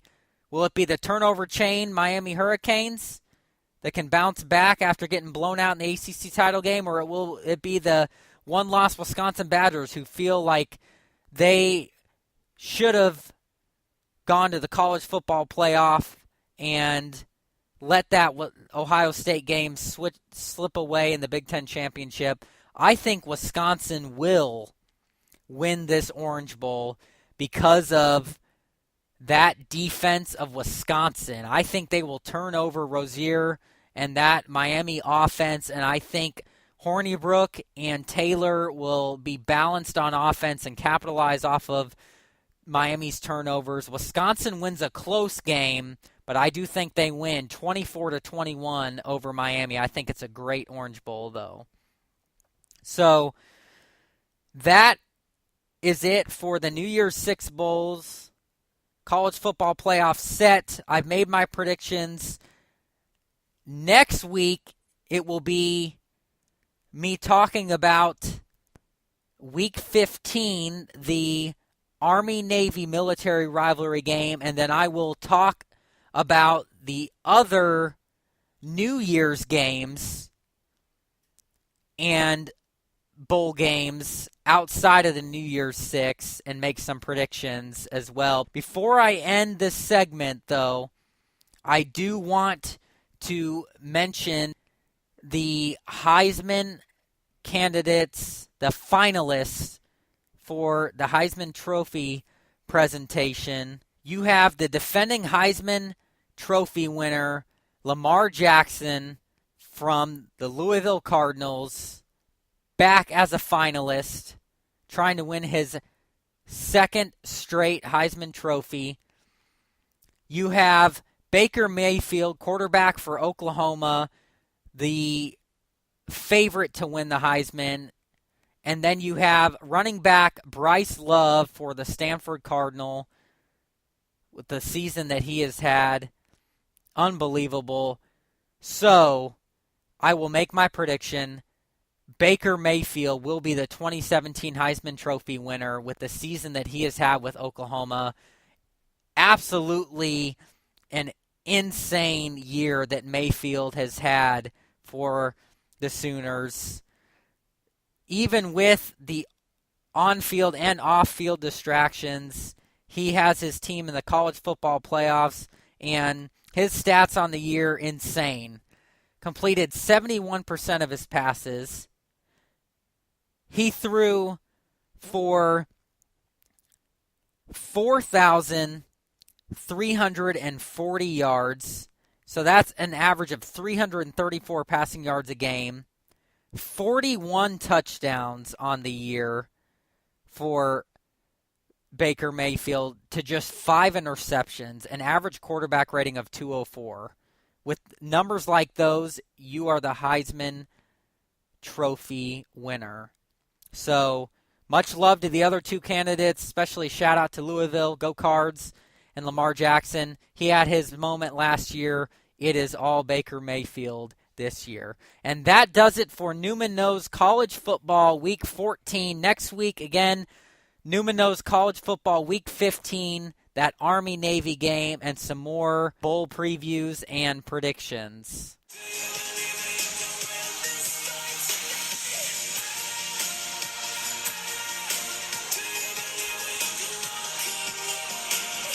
All right. NBA, who's hot and who's not? That's what we're talking now, Rhett. We're switching sports. Let's get into the injuries and headlines before we talk who's hot and who's not. I'm sure we'll agree with a lot, but my goodness, here's the thing, Rhett, injury-wise. We're starting to see more injuries now as the NBA season is moving right along, okay? Big one for Steph Curry. He's out at least 2 weeks with a sprained ankle. Strained left adductor sidelines the Suns star Devin Booker. You have players like Nikola Jokic down and out for Denver. Gobert just got back for the Jazz.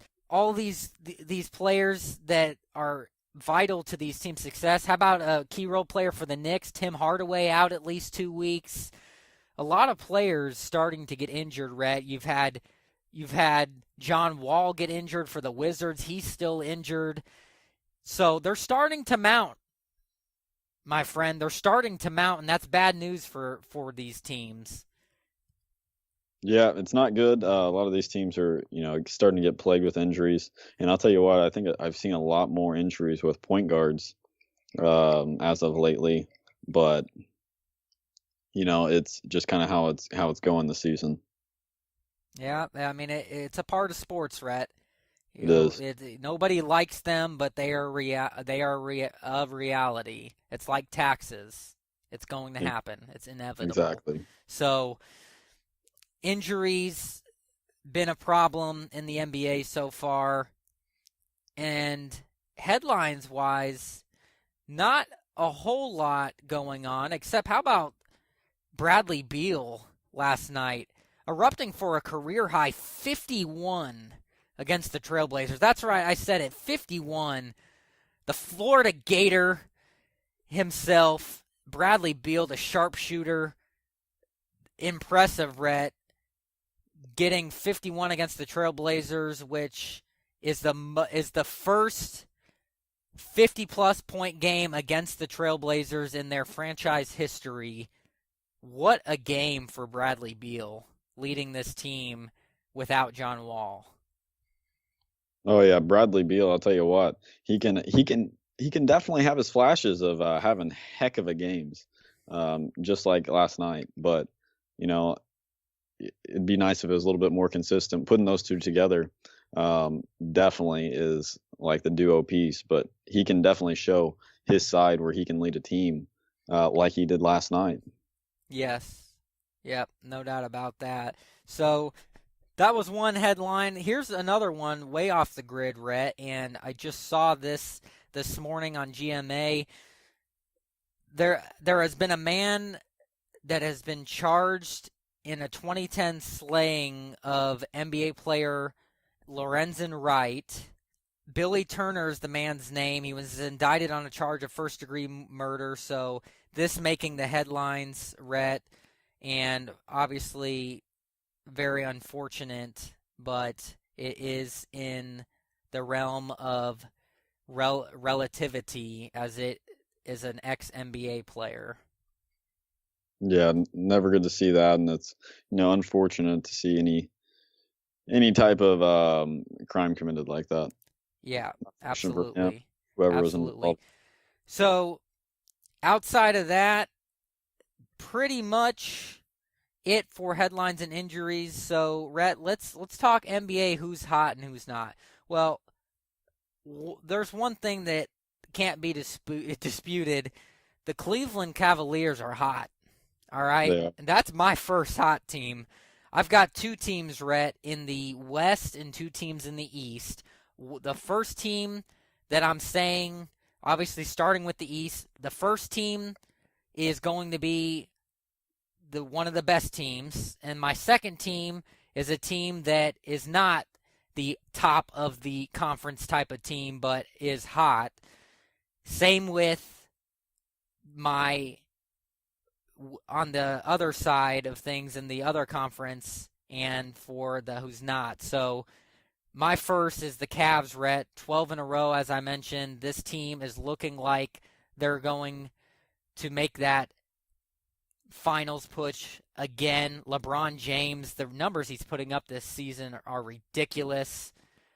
Top 3 in scoring and averaging a triple-double darn near. I mean, it's really crazy that LeBron James at his age is still getting it done. Rhett, what was that you said about age with Aaron Rodgers? Yeah, my point exactly. When you are a Hall of Fame GOAT type of a player, age does not matter, at least when you're still in your 30s. So, and for Tom Brady's case, He hasn't 40, come off an injury. 40, Rhett, he has. Everyone Not- has. He has, So, but not coming right back the next game. But continue. my point is, Cleveland is hot, and LeBron James is a big reason why. Oh, yeah. And they've been without Tristan Thompson, too. Haven't been fully healthy. D. Rose left to try and figure things out. Now he's coming back and trying to get treatment for his injury. You know, let me say something about Derrick Rose. I feel awful for this man. It's really a shame. One of the most talented point guards that this game has ever seen in his prime has really gone downhill over the years, and it has been due to injuries, which you see that in sports with players that have a lot of promise. He's come a long way since that peak with the Chicago Bulls in his MVP season, but I'm glad he's still young enough where I'm glad he decided to stick with the game that he loves. Maybe Cleveland's not the right team for him. I don't know. Or maybe he does need to just hang it up before he gets injured again. Some players are just injury prone, and that's been Derrick Rose, but the Cavaliers, Rhett, they're hot. Yeah, I mean, the Cavaliers are hot. They're my first team, Kyle, in the Eastern Conference. But, I mean, LeBron James is a force to be reckoned with right now. And like he put on social media, I believe that he put like the fist emoji or something like that before he went on this 12-game winning streak. And shit, he meant it. Yeah, and it's just, again, another example why you can't ever count the Cavs out and jump to conclusions because they lose a few games early in the year. LeBron James, if he's on your team, just like if Aaron Rodgers is on your team, the best players will find a way to lead your team to victory, and that is what LeBron James is doing for the Cavs. Not surprising we're on the same page there. I expected us to be. My second winner that is hot, Rhett, is the second team in the East, the team that's not on top in the East, but is hot right now, the Toronto Raptors. Toronto is on a 4-game winning streak, 15-7, 9-1 in their last 10 games. 9-1 at home. They're 8-2 in their last 10 games. Toronto in third place in the East, Rhett. They are right on Cleveland's tail for second in the East. I'm impressed with this Toronto team. Hey, what can you say? DeRozan and Lowry, these boys are bad, and they're still getting it done. And this team has some good role players. I think Toronto is showing that they are not going anywhere in the Eastern Conference, and I've been very impressed with what Toronto has done in the last week. So they are a team that's hot right now, Rhett, and they're my second hot winner from the East. I like it, Kyle. Piggybacking right off that, on a 4-game winning streak. They've been hot third, and they're, like you said, right on the Cavs' tail. You know, Kyle Lowry and DeMar DeRozan, I mean, they're two really good players. I think that Stu would like to comment on that. Get a shout out to Stu, our boy, with his Raptors, the Canadian. Exactly. But, you know, they're playing some pretty good ball right now for sure. So I'm going to pick them as my second pick, Eastern Conference. Very smart, Rhett. I'm switching over to the West now for Who's Hot. And my first team is the Who's Hot on top. And that's the Houston Rockets. My goodness, are they blazing. They are on a 7-game winning streak, Rhett. 18-4, best team in the West. Now, Golden State quickly gaining ground on Houston, but 9-1 in their last 10 games. What's amazing to me, Rhett, is how the Rockets are silencing the doubters of what they thought Chris Paul and James Harden would be together. Because what they have been together is genius. What they have been together is white on rice. They have been unbelievable. It's really incredible.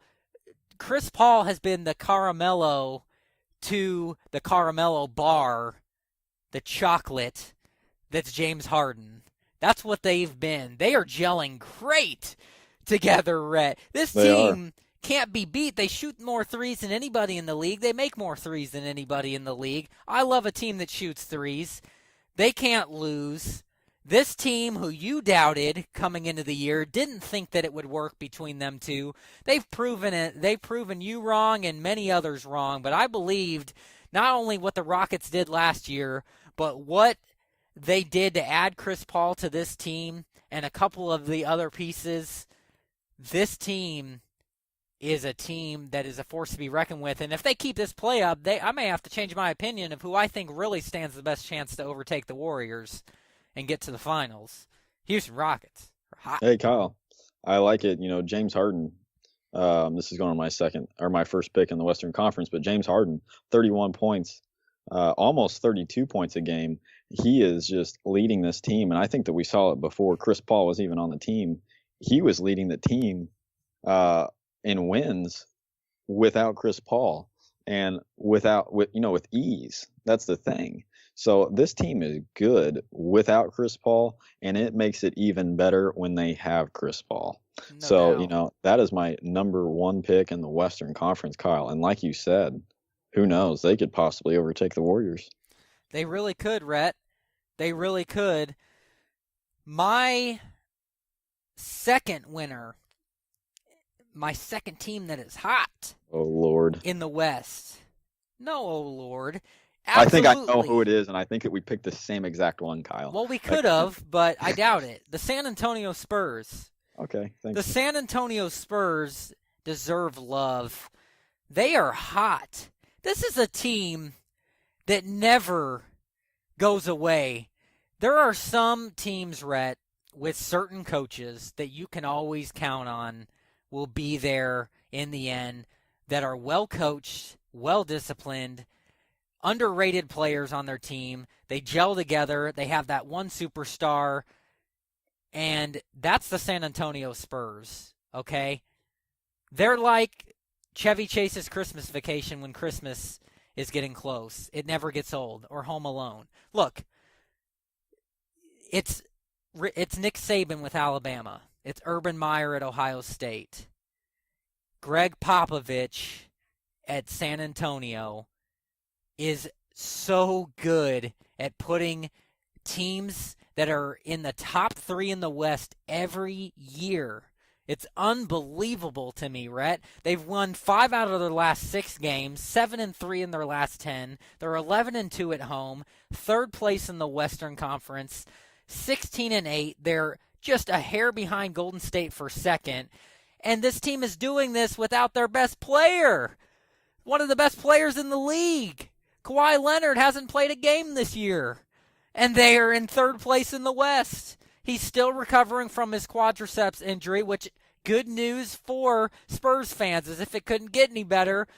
Kawhi Leonard is nearing a return. I am reading reports that it will be in the next week or so that Kawhi Leonard will make his debut for the Spurs. That is a scary, scary sight for teams that have to play the Spurs, Rhett, that have been beating teams without him, and then they're going to get him back. The best defensive small forward outside of LeBron James in the NBA.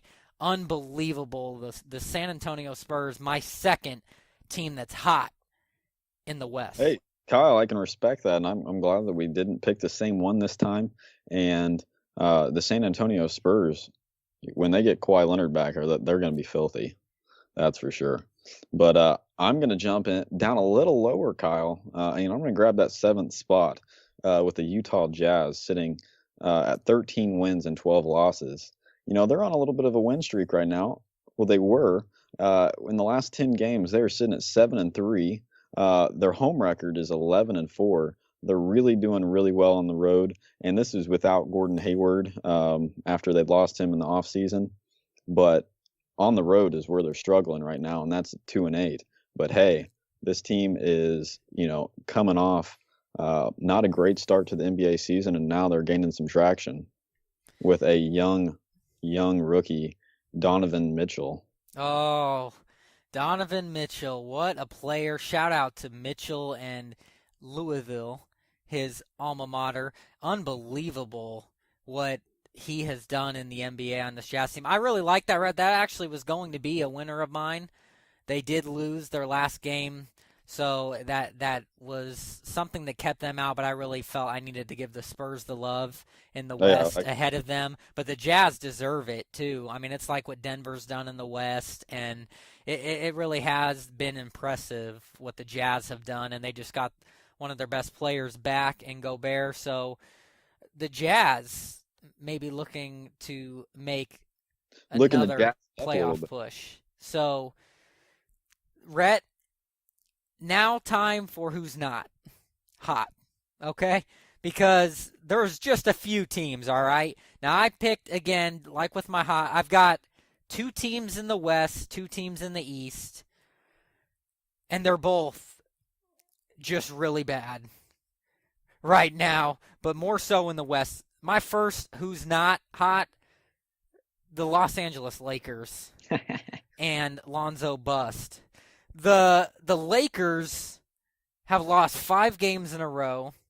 They are 8-15 and 11 in the 11th spot in the West. 3-7 in their last 10. They have a losing record at home. And Rhett, this team is young, I understand that, but having said that, still, enough is enough with the excuses for Ball. I'm not buying into him, even if it is early on. Sometimes you can just see things, Rhett, with your own eyes, like a great scout, right? You can just see when somebody has that Hall of Fame type of talent, the player that will lead a franchise, and it's not Lonzo Ball. And I feel bad for the kid, what his dad has done, and the whole BBB brand, and the way that they went about it, and the Lakers drafting him, putting all their hopes and trust in Ball, but it's backfiring. He's just not very good. He's a good passer. That's about it. And Rhett, the Lakers should be better than where they are. Even take away Lonzo Ball, they have a lot of young talent on this team, and I think that they should be better than where they currently are at 8-15, looking like it'll be another repeat of last year. Lakers not hot. Kyle, I can see it, and this is actually going to be my first loser also. But sitting at 11 is not bad for Lonzo Ball's he's not doing good. He's definitely not doing good. But as a first year rookie, he didn't throw all that pressure on him. His dad did, and everybody else around him. So you can't put it. I'm not putting it all on him, but that is my number 1 pick. They have lost 5 games in a row. In their last 10. I mean, they're not doing good at all, Kyle. Conference-wise, sitting 4-10. Home record 6-7, and away, 2-8. Not good. But Brandon Ingram, that is a player that definitely is showing that he will be a great player in the future. Yeah, he is a talented player, and no surprise we're on the same page. Lakers fans, Lakers organization, time to fill up the gas tank, go all out on tanking. All right, so my second who's not hot team in the West, Rhett, I had them last week, but I have to have them again because they make they make a coaching change, and the team still is losing more than winning. The Memphis Grizzlies, also 8-15, actually in 12th in the West, 1-9 in their last 10 games. This team should certainly be better than 8-15. It's almost an embarrassment that the Lakers are ahead of this team in the West. I mean, that's really sad. I understand they've dealt with some injuries, but the Grizzlies, they still have Marc Gasol. Mike Conley just got injured a few weeks ago. He'll be back soon, but enough pieces on this team that they should be better than that, Rhett, and they are not playing good basketball. So they are, for the second week in a row for me, a team that is not hot. Hey, Kyle, I can understand that for sure. But I am actually going to go with another LA team and the Clippers. You know, they're just doing their Clipper ways. Doc Rivers, I think, is on his way out at the end of the season, if not before. DeAndre Jordan, I think that he might end up getting traded before the deadline. More than I likely. I think this team is just crumbling apart like it started to last year and kind of the year before, Kyle. I think that we've all just said this for multiple years that that Clippers organization was held together by glue and shoestrings. Yes. I mean, they were a true gingerbread house. I mean, yeah, that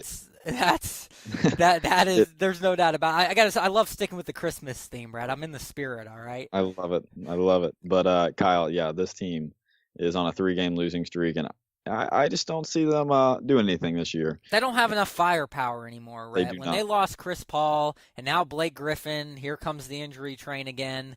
They're done. All right, Clippers fans, do the same thing as your fellow rival in Los Angeles. It's time to start thinking about tanking. So, Rhett, understand that there. My first who's not hot team in the East, though, the Chicago Bulls. Another team that needs to get on the tank train. Maybe they're already on it because they are 3-19.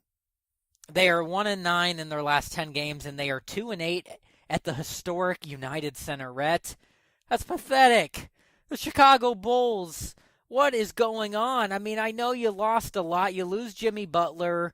You lose Dwayne Wade. But having said that, I still thought that they would be better than they are, Rhett. They have some pretty good young talent on this team. Now, I'm not saying that I expected the Bulls to be a playoff team because I didn't, but I did not expect the Chicago Bulls to be the worst team in the NBA at this point, and that is what they are. Hey, Kyle. Well, I mean, as my first pick, they're not doing good at all. 3-19, horrible. 9-game losing streak.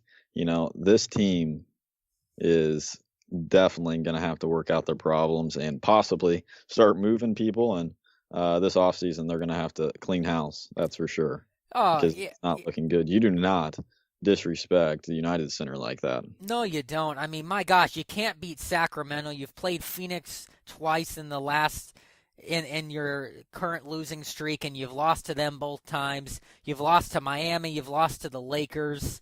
You really just can't win. I mean, it's insane. So the Bulls, understandable, we're on the same page there. Rhett, my last who's not hot team in the East, the Charlotte Hornets. The Charlotte Hornets should be better than where they are at in the 11th spot in the East. 9-13. They are 4-6 in their last 10 games, Rhett. The fact of the matter is, though they are coming off a win against Orlando, which maybe will start something, prior to that they lost 4 in a row.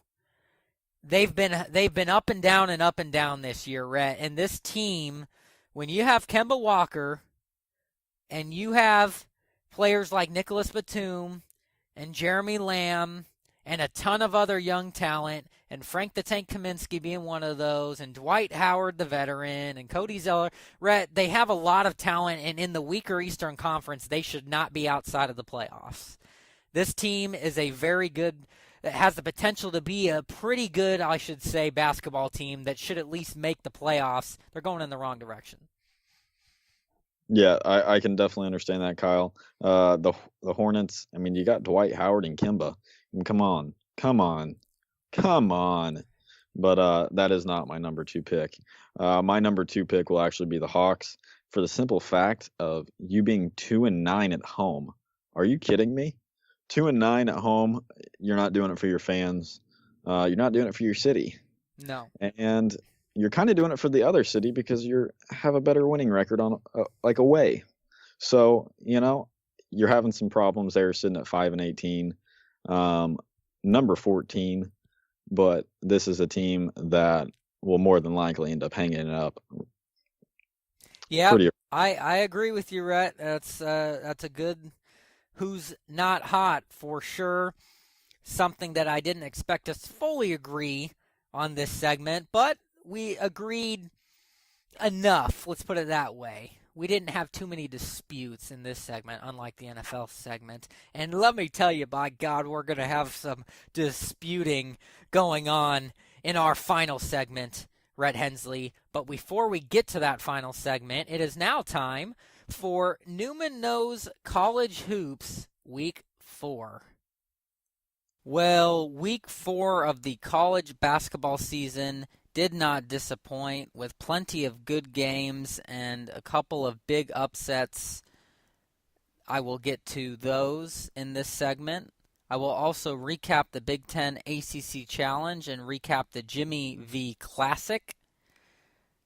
Plus, I will go over the latest top 25 rankings, and I will start with the current headlines and injuries in college basketball, starting with an injury that's devastating for Boston College, a team that's trying to move in the right direction in the ACC. Surely has had their struggles over the years, but a team that is off to a 6-3 start this year.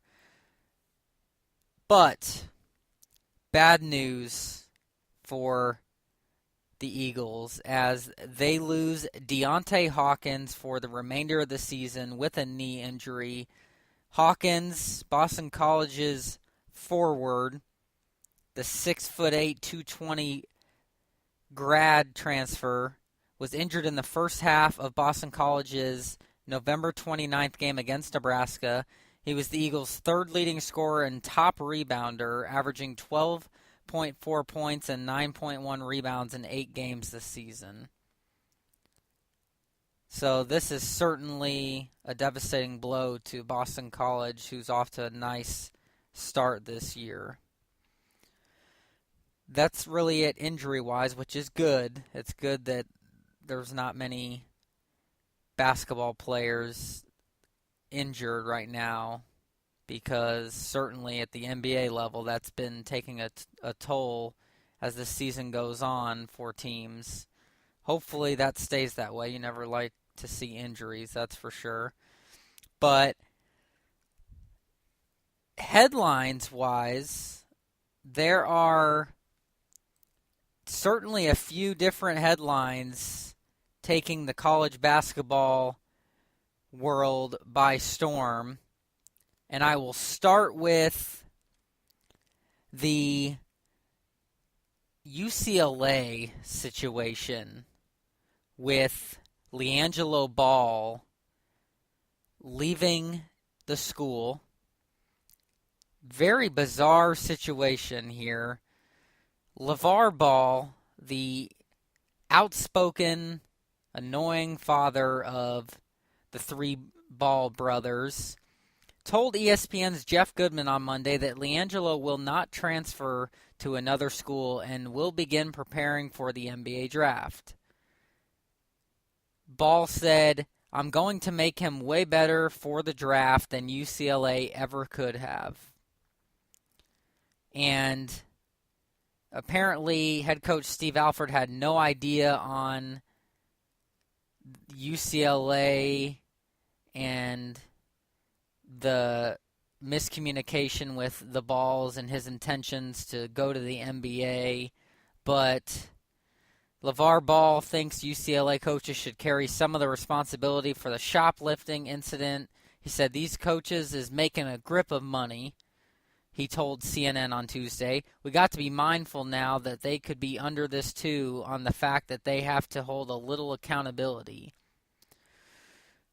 Head coach Steve Alford, he was unfazed by the statement. He said, "It's not like we turned them loose to go across town. They had a 90-minute window to walk around an area outside of the hotel," he said Tuesday. They were told not to go individually, so they were going to be in a group, and they're young adults. I think they know what's right and what's wrong. Jalen Hill and Cody Riley, the other two involved in this shoplifting incident in China, they remain enrolled at UCLA and suspended indefinitely. Alford said the disciplinary process remains ongoing through the Office of Student Conduct, and he did not have a timeline for when it will be complete. And Alford, he was surprised by this situation with the balls and LeVar deciding to pull his son LeAngelo out of school. Alford said he has not talked with Ball or his father, LeVar Ball, and does not plan to reach out to either of them. He said, "Why for? I didn't make that decision," he said, "so I'm here. I'm at Pauley Pavilion every day. I'm at the Austin Center every day working. So if they need to talk, they know where to find me." This is certainly not surprising to me. This is a situation where I think it was, quote-unquote, a bad marriage between UCLA and LeAngelo Ball. Okay, he's not very good as it is, and I think that this was just an example of LeVar Ball, once again, like he did with Lonzo Ball, putting a spotlight on his son and making the news for the wrong reasons. It's very clear LeVar Ball has a plan for his sons and has the best interest for his sons, which is great. I just wish he would stop opening his mouth the foolish way that he decides to and lets these kids just live their lives without a spotlight on them, because I think it is affecting the decisions that they make, their production on the basketball court, and this is just another example of it. UCLA probably thankful to part ties with LeAngelo Ball and the Ball family. So what a disaster. Drama around the Balls as usual, but that was making headlines as well. Outside of that, the situation is heating up a bit with the whole FBI probe situation. Andy Miller, one of the NBA's most prominent player agents, has relinquished his National Basketball Players Association certification and will no longer represent players in contract negotiations, according to a union memo distributed on Wednesday. Miller, who was representing dozens of NBA players, including Kyle Lowry, Kristaps Porzingis, and Serge Ibaka, is considered to be part of the FBI's probe into college basketball. Miller is the president and founder of ASM Sports, and many of his former clients are expected to remain with other agents in the company, sources said. None of the company's most prominent clients left in the wake of the FBI probe, which included the arrest of an ex-employee, Christian Dawkins, in September.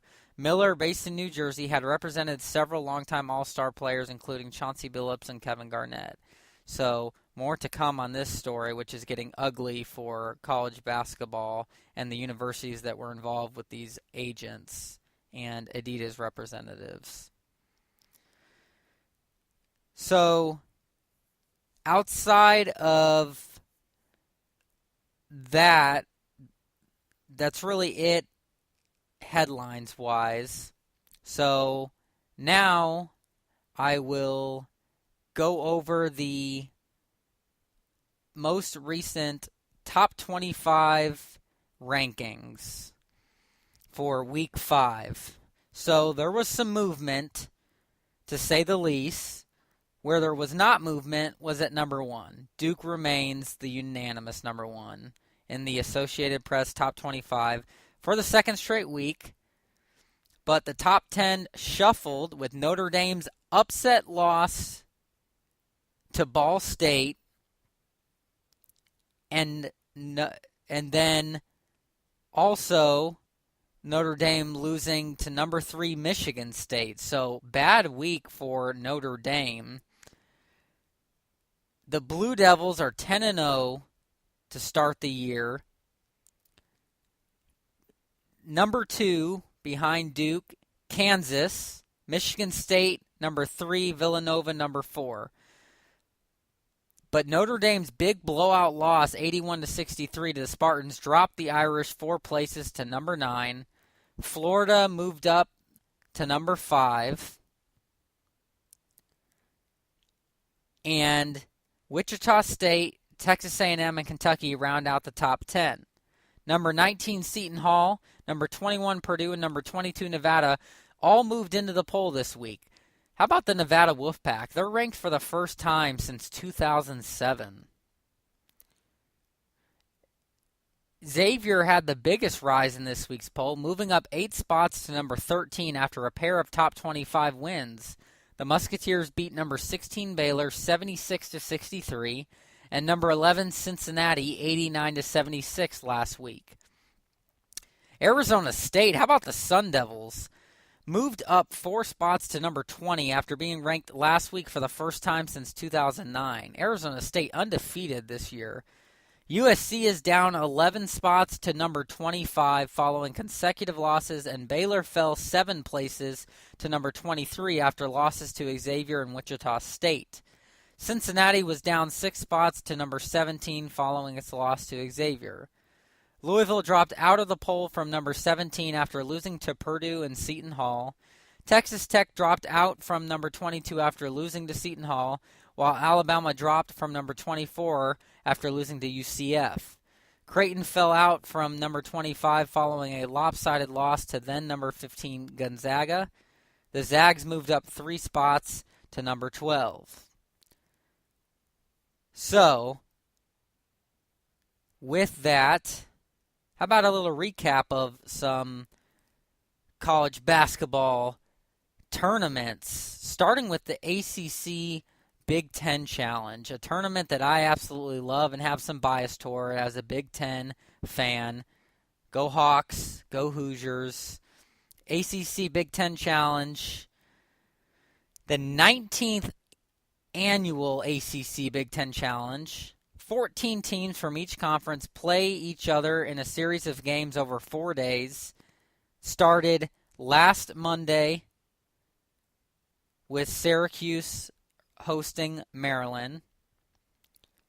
So this was set up to be a very good tournament. You had 3 of the meetings in this challenge rated among the top 16 non-conference games of the year. And then you had my Indiana Hoosiers hosting Duke last Wednesday. Number 1, would they get upset at Assembly Hall where number 1 team's hopes and dreams come to die? No. Duke was able to hang on to beat the Hoosiers and remain undefeated, even though it was a great game and it went back and forth forever. I thought Indiana might be able to pull off the upset, but Duke just too strong of a team this year. Well, last year it was all ACC as they won 9 of the 14 games.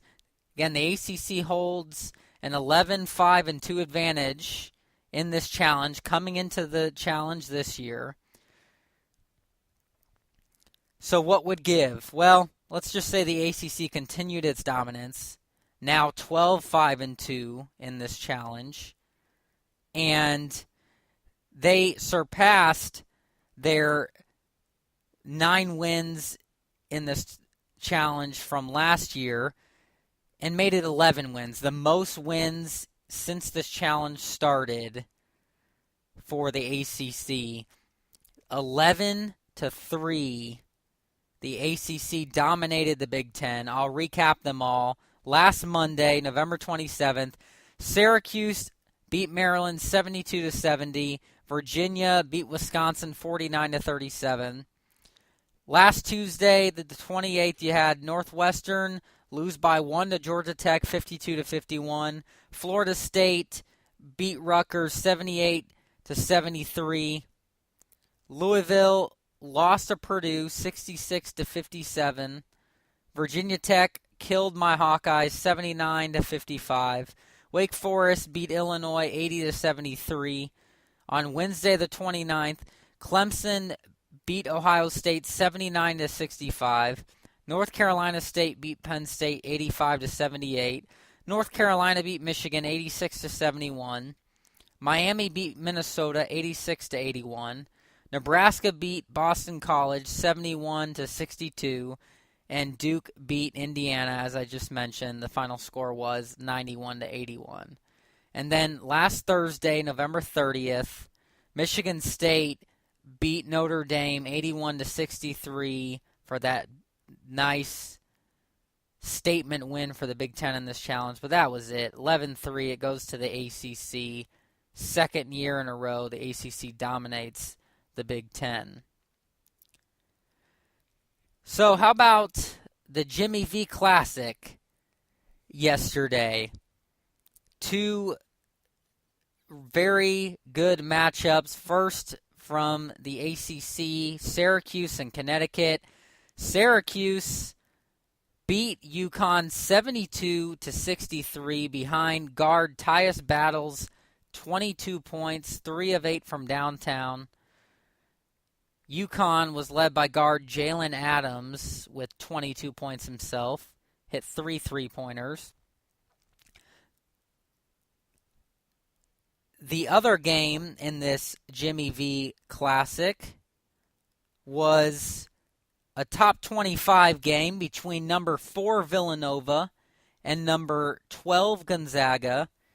What a matchup this was set up to be, but it was all Villanova, baby. 88-72 blowout of Gonzaga. Don't usually see that. Villanova guard Mikal Bridges scored 28 points, 5 of 9 from downtown. Gonzaga was led by guard Zach Norvell Jr., who had 22 points, 4 for 8 from beyond the arc. But it was all Villanova in this one. And that's the Jimmy V Classic. Teams that have all been in it before. And it was another memorable one. And I would be remiss if I didn't mention, with Jimmy V Week going on, please donate to Jimmy V and cancer research.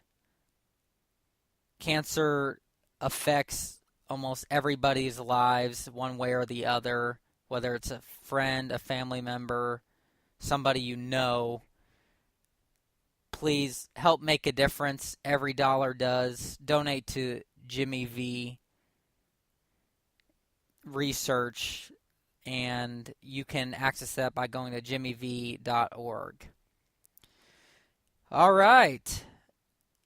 That will do it for this segment on this week's show. Neumann Knows College Hoops Week 4. It'll be Week 5 next week. There are some great games to tune into tonight, folks. In the top 25, you've got Washington, the Huskies 6-2, taking on the second-ranked Jayhawks 7-0. You have an upset-minded Loyola Chicago team off to an 8-1 start, taking on the fifth-ranked Gators. How about Kent State? They're 5-3, taking on 13 Xavier. You never know, but certainly the best game tonight, that Kansas and Washington game, 8 o'clock Central Time. Watch out for a possible upset there. Kansas better be ready to play. Until next week, enjoy the college basketball games, everybody. Okay, we've made it to our final segment, buddy. We are talking Tiger Woods and his return at the World Hero Challenge. Tiger Woods. 336 to the hole today. Oh. How about that? How about them apples? Do something good. Oh, he's back, baby. Just carried the bunker. He'll have that for eagle. What a tee shot that was. Oh, eagle. Tiger Woods, and that's perfect, Rhett, because guess what? He did get the eagle. He did, and if you want to hear him put it in, I do. Everyone does. there's not a lot of movement, Kyle. It's back into the wind. I think that's obviously not only is this for two, but we've got some serious fist pump potential here if this can go. Oh, and he lipped it in. The roar, the fist pump, vintage Tiger, Rhett. Vintage Tiger. This is what I wanted to see. What a perfect transition here into our final segment. Tiger Woods and the World Hero Challenge. Rhett, listen to me, buddy. I have been on the Tiger Woods comeback train, and what did he do in his first event back after 9 months away from golf? 9 months. We don't even go that long without playing golf. No. And we know how hard it is to get back and play when you haven't played for a long time. He went 9 months without playing golf, and he finished tied for 9th. He got himself a top 10 finish, albeit in an 18-man event, but still tied for 9th in the Bahamas at the World Hero Challenge this past weekend. Tiger Woods did it with really, Rhett, I think he highly exceeded many people's expectations of how he would play in his first tournament back, and you need to admit it right now, including yours. Kyle, I think that he had a heck of a game back, a heck of a weekend back. And, I think that it has great potential for upcoming events, especially he had a lot more power than what people thought coming off his tee shot. His chipping was better. His putting was better, as we heard from the video, and I saw.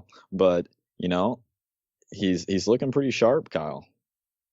Yes, he is. Rhett, admit it. He played better than you thought he would.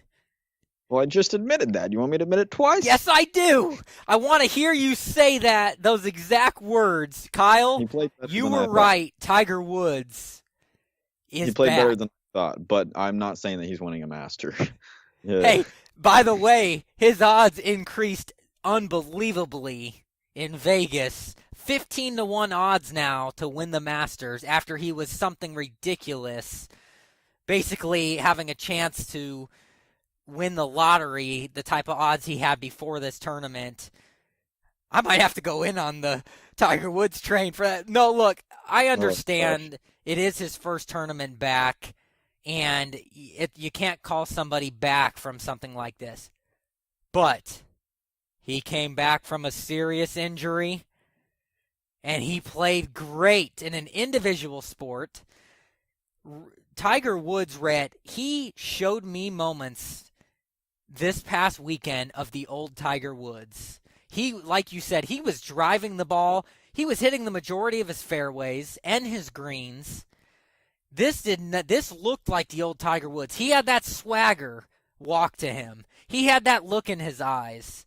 His driver, which was usually, and his short game as of late, 6 feet and in especially, has been killing his game when he's been healthy. That was great this past weekend. Rhett, Tiger Woods, his eagle that he had, the way he started off the tournament, he was in first place. Yeah, I mean, going into the weekend. Tiger Woods, did I think he would maybe end up hanging on to win it? Yeah, I was hopeful for it, but I also understand that he is coming back from his very serious 4th back surgery, which that was back in April. But listen to his scores, Rhett. He shot a 69 on Thursday, a 68 on Friday, a 75 was his worst round of the weekend on Saturday. But then he bounces back, so just when you maybe think, oh, well, here's old Tiger, here's the new Tiger going to blow it, going in the way. No, he went and shot a 68 on final red Sunday for him in his classic red.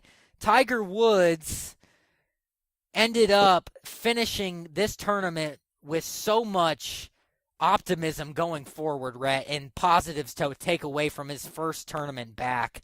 Oh, yeah, I mean, it's really unbelievable to me what Tiger Woods did. Again, tied for 9th in the 18-man tournament. He moved up 531 spots, Rhett, in the world golf ranking. The 14-time major champ. He's now ranked, this is crazy, 668 after entering the week at 1199. But I think that we still need to pump the brakes a little bit, Kyle. We need to pump him a little bit. This is his first one back. There's still plenty of time to get injured. But listen to this, Rhett. This was his first top 10 finish since he finished tied for 10th at the 2015 Wyndham Championship. So though the Hero World Challenge this past weekend is not an official PGA Tour event, it had some of the world's best players in it, including 8 of the top 9 in the golf rankings. And Woods beat the current number 1, Dustin Johnson, by 8 shots. And I'll go a step farther, Rhett. Tiger Woods looked great, and this will start his comeback. I am saying it now. I believe it, and I said it a few weeks ago. Tiger Woods will win another major this year. He looks healthy. He showed no signs, Rhett, of being affected by his last surgery. He looked like the old Tiger Woods. Exactly. He really did, Rhett. And by the way, with this Hero World Challenge, how about Mr. Fowler Flat Bills, Rhett, Ricky Fowler winning the tournament, and he moved up to number 7 in the world with the victory after beating Charlie Hoffman. He was 7 shots behind Charlie Hoffman, and he shot a 61 on Sunday to win it by 4. Ricky Fowler, talk about somebody going into next year with a little bit of momentum. Yeah, for sure. Ricky Fowler will need it too.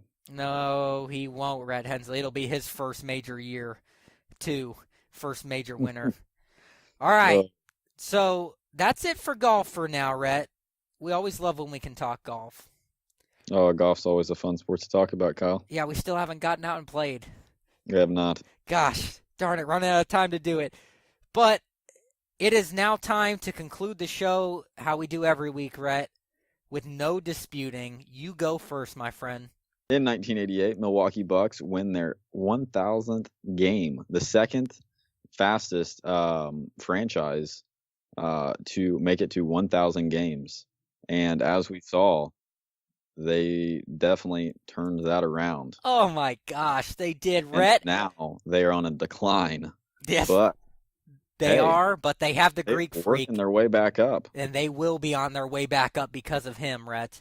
Yes. Listen to me. This is unbelievable. Folks, we have a first on Dispute Sports. Holy shit. This is the first time Rhett and I have ever had the same no disputing fact. And Rhett, that not only has that never happened, but folks, we don't rehearse these things.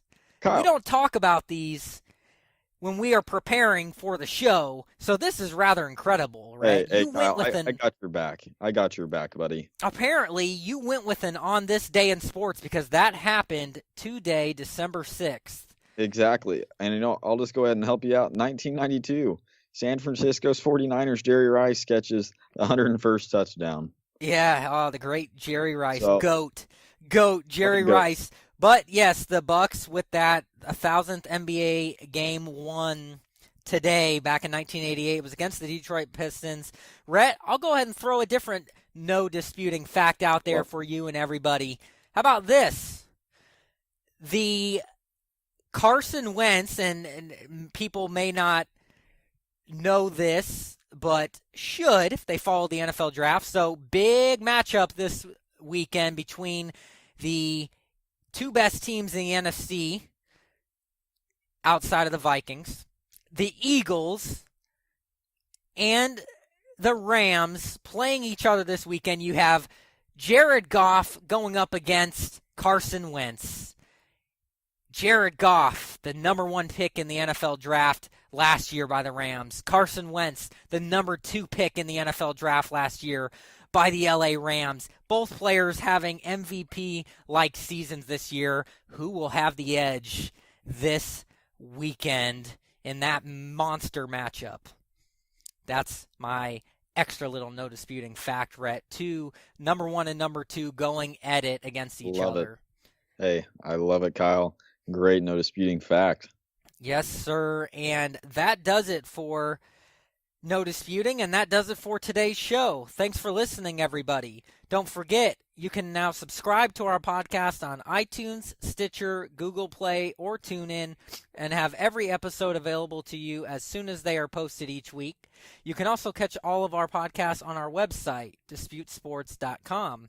Follow us on Twitter at DisputeSports1, at Kyle M. Neumann, at Rhett Hensley, and like and follow our Facebook page, Dispute Sports. Until next week, remember, Dispute Sports, anything sports, anytime, anywhere. Have a great day and enjoy all of the basketball and football action this weekend, everybody. Have a great one.